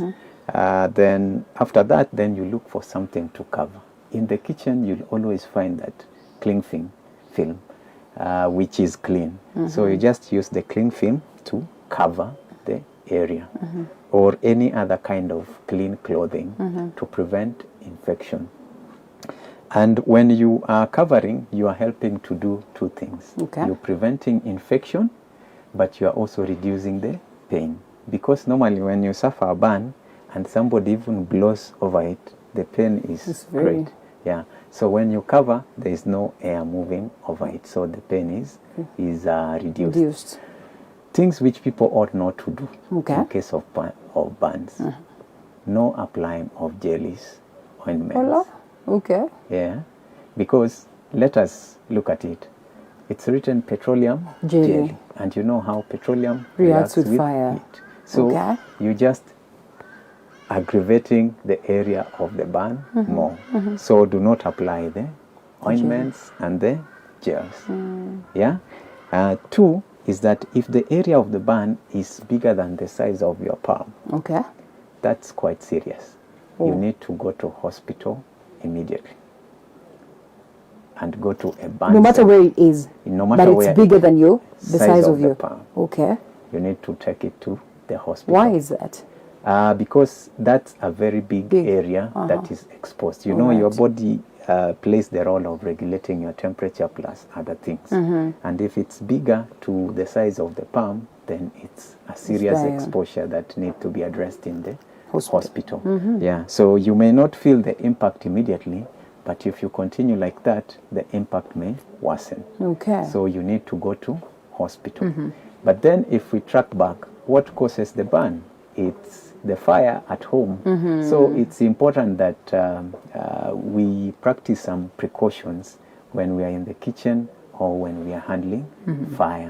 So most of the common cases where people suffer burns is when they are trying to open the lid. So they need to take such precautions to ensure that the steam does not burn. Because steam is the most common one.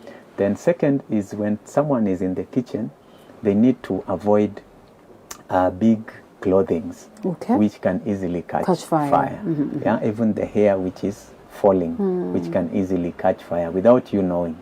Yeah, so you need to avoid such kind of attires. Two, if you're on medication, you need not to go to an area where there is fire because you can fall dizzy at any point. time. Yeah. So when you are under medication, and some of the medications, they've put that precautions that it can cause dizziness. So you need to avoid the fire or the kitchen area. And children are supposed to be taught that fire is dangerous so that they don't joke with the matchsticks, they don't joke with the fire, they don't joke with the sockets and things like that, so that you prevent fire from occurring. Okay. Yeah. All right, that's incredible. That's on burns.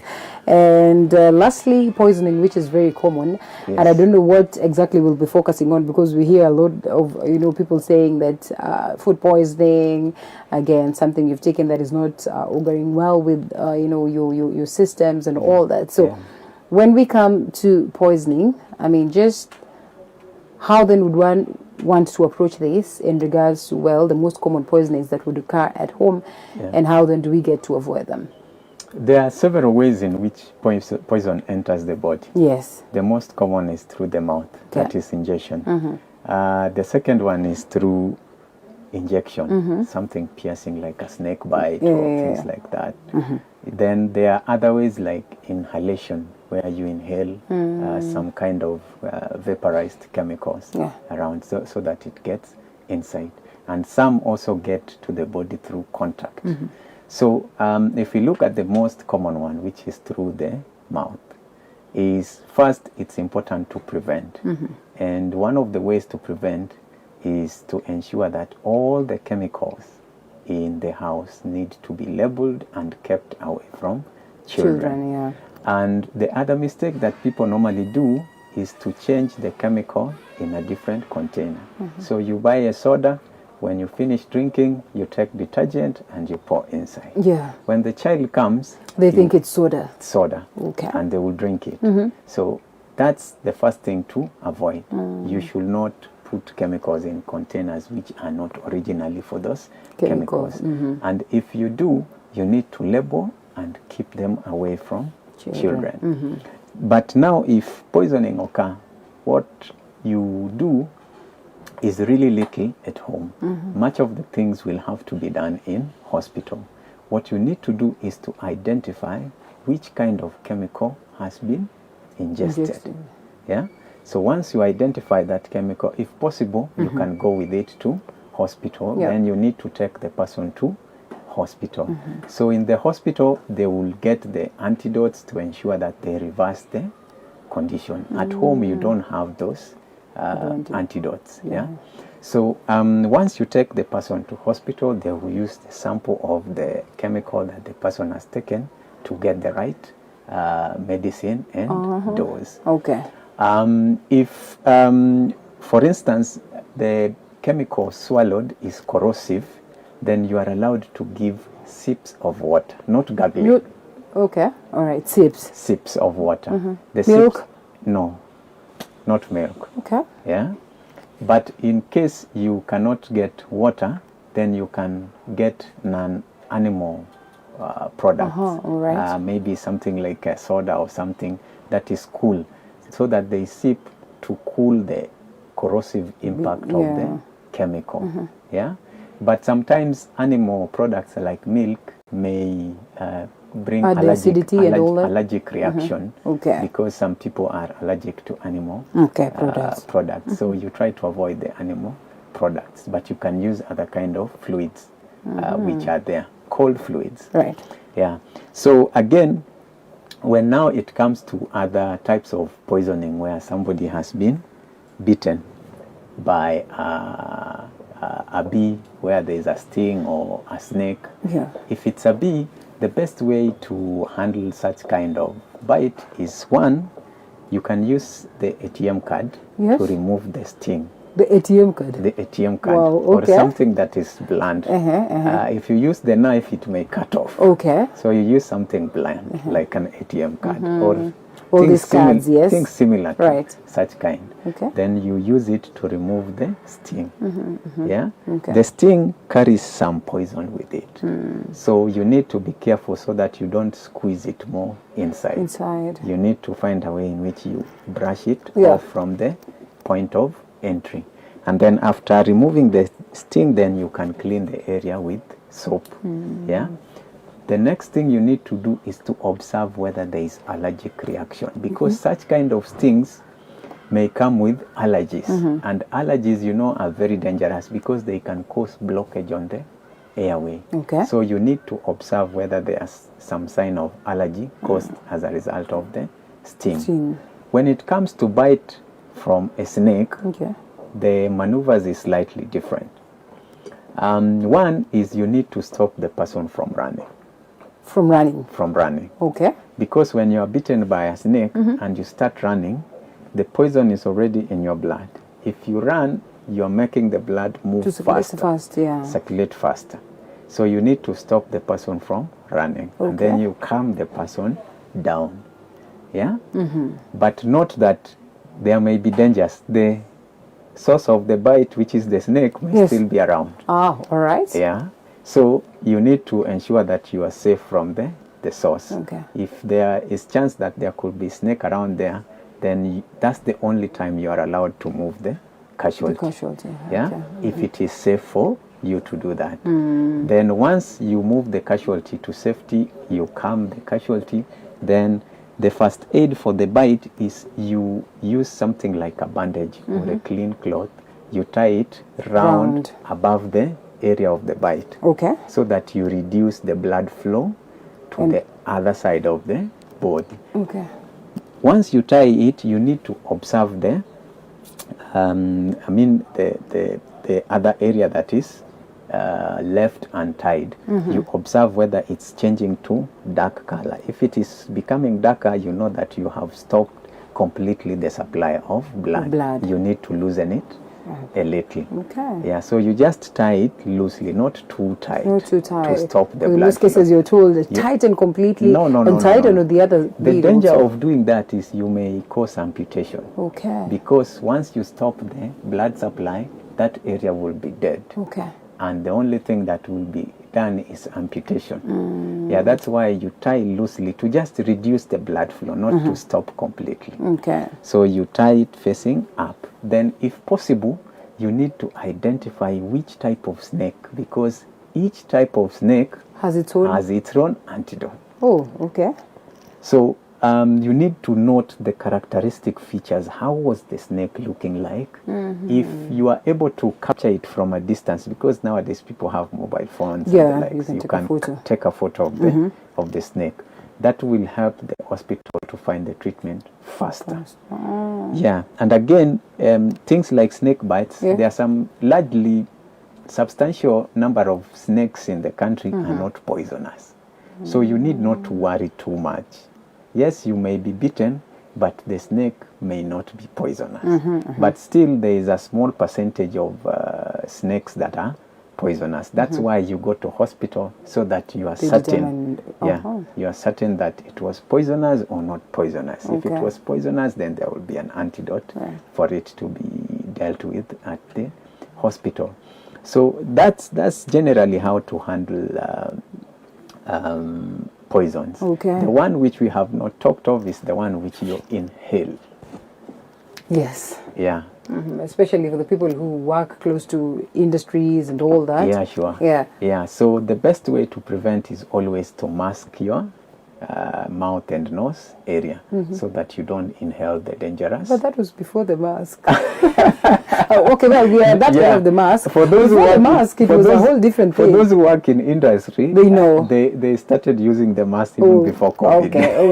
Okay. But even sometimes you're at home and maybe it's a mattress that is burning, and I'm being told mattresses are very highly, dangerous. Yeah, the moment you realize that something you can inhale, you need to find a way of covering your mouth and nose area. Yeah, that's why even when COVID came in, it was one of the interventions to stop any kind of droplets that is on the air. Yeah, but once it occurs and you inhale it, the only way out is to be rushed to hospital. But before that, you should be removed from where there was high concentration of the fumes to an area where there's free flow of oxygen, so that then the pure oxygen may neutralize the impact of the contaminated one. Yeah, so that's generally how you handle poison in different ways, whether it is through swallowing, or you have been bitten, or it has come into contact with you, or you have inhaled. Incredible, so to speak. Choking, cuts and wounds, burns and poisoning.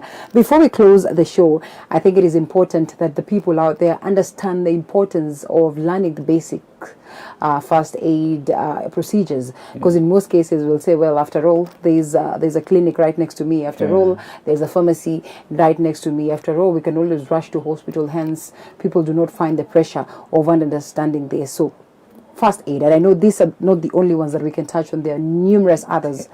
Why is it important that every other person has basics on matters first aid? First aid will save you money.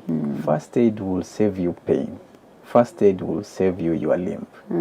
It will save you money because several conditions you can actually deal with them at home. Once you go to hospital, you will incur cost in transportation, in consultation, in medication.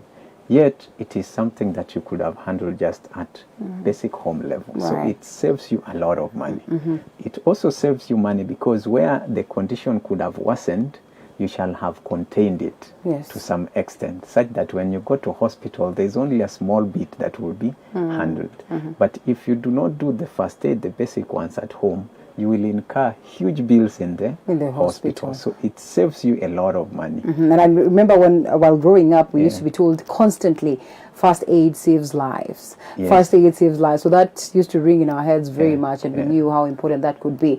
Lastly, what are some of the basic things that one should have, at home? I know we talk about the first aid box, but I can tell you for free, I don't even think I have one at home.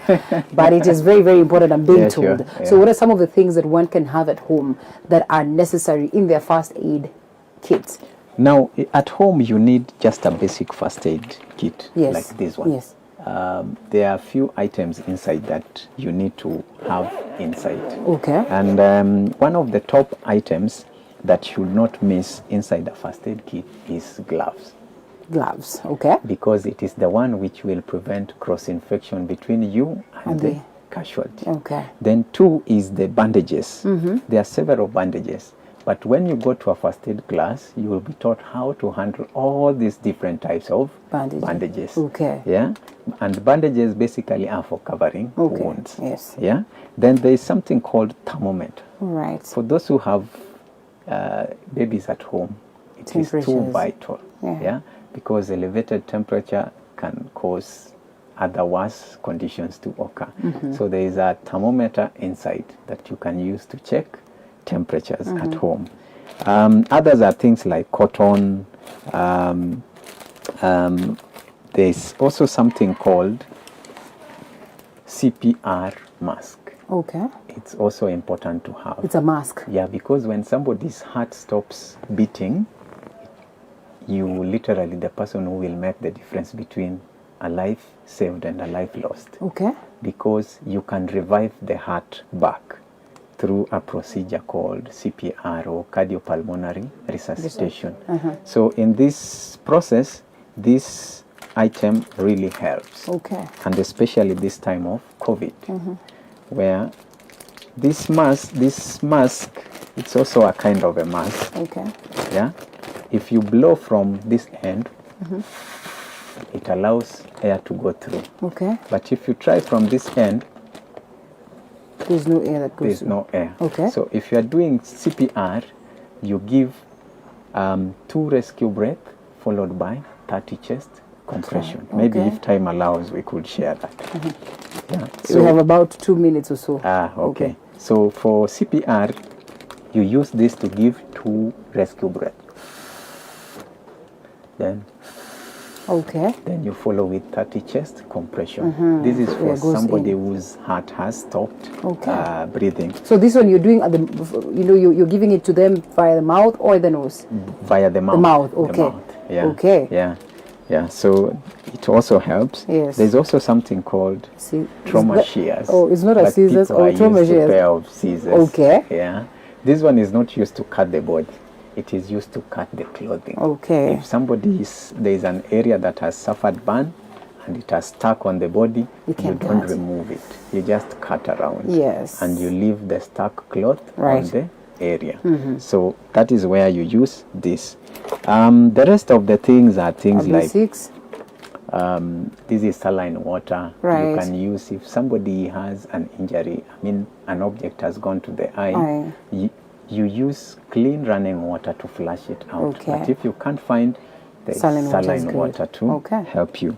So there are quite a number of other things inside. We may not go through all of them. Yes. Yeah, but there are things like alcohol, prepared or swabs, which you use to clean the wound. It has alcohol, and alcohol has a disinfecting property.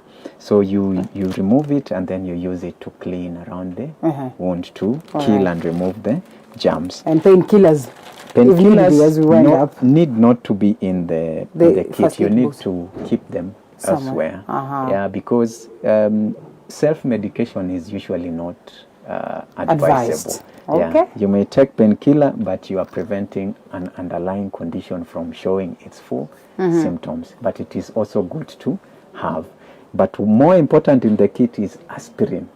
Aspirin. Aspirin. Okay. Because if there is heart attack, you can give somebody aspirin to chew. Okay. It helps to thin blood to reduce the effect of, the heart attack. Oh. Because heart attack means the vessels are thinning or closing. Okay. Yeah, so there's So seemingly much. a lot that that we can people learn. need to learn, and they can only do that in a classroom. And they can only do that in a classroom, but not to worry. I guarantee you every Monday we'll be giving you that session. You know, we make our Mondays a classroom for Matters Health.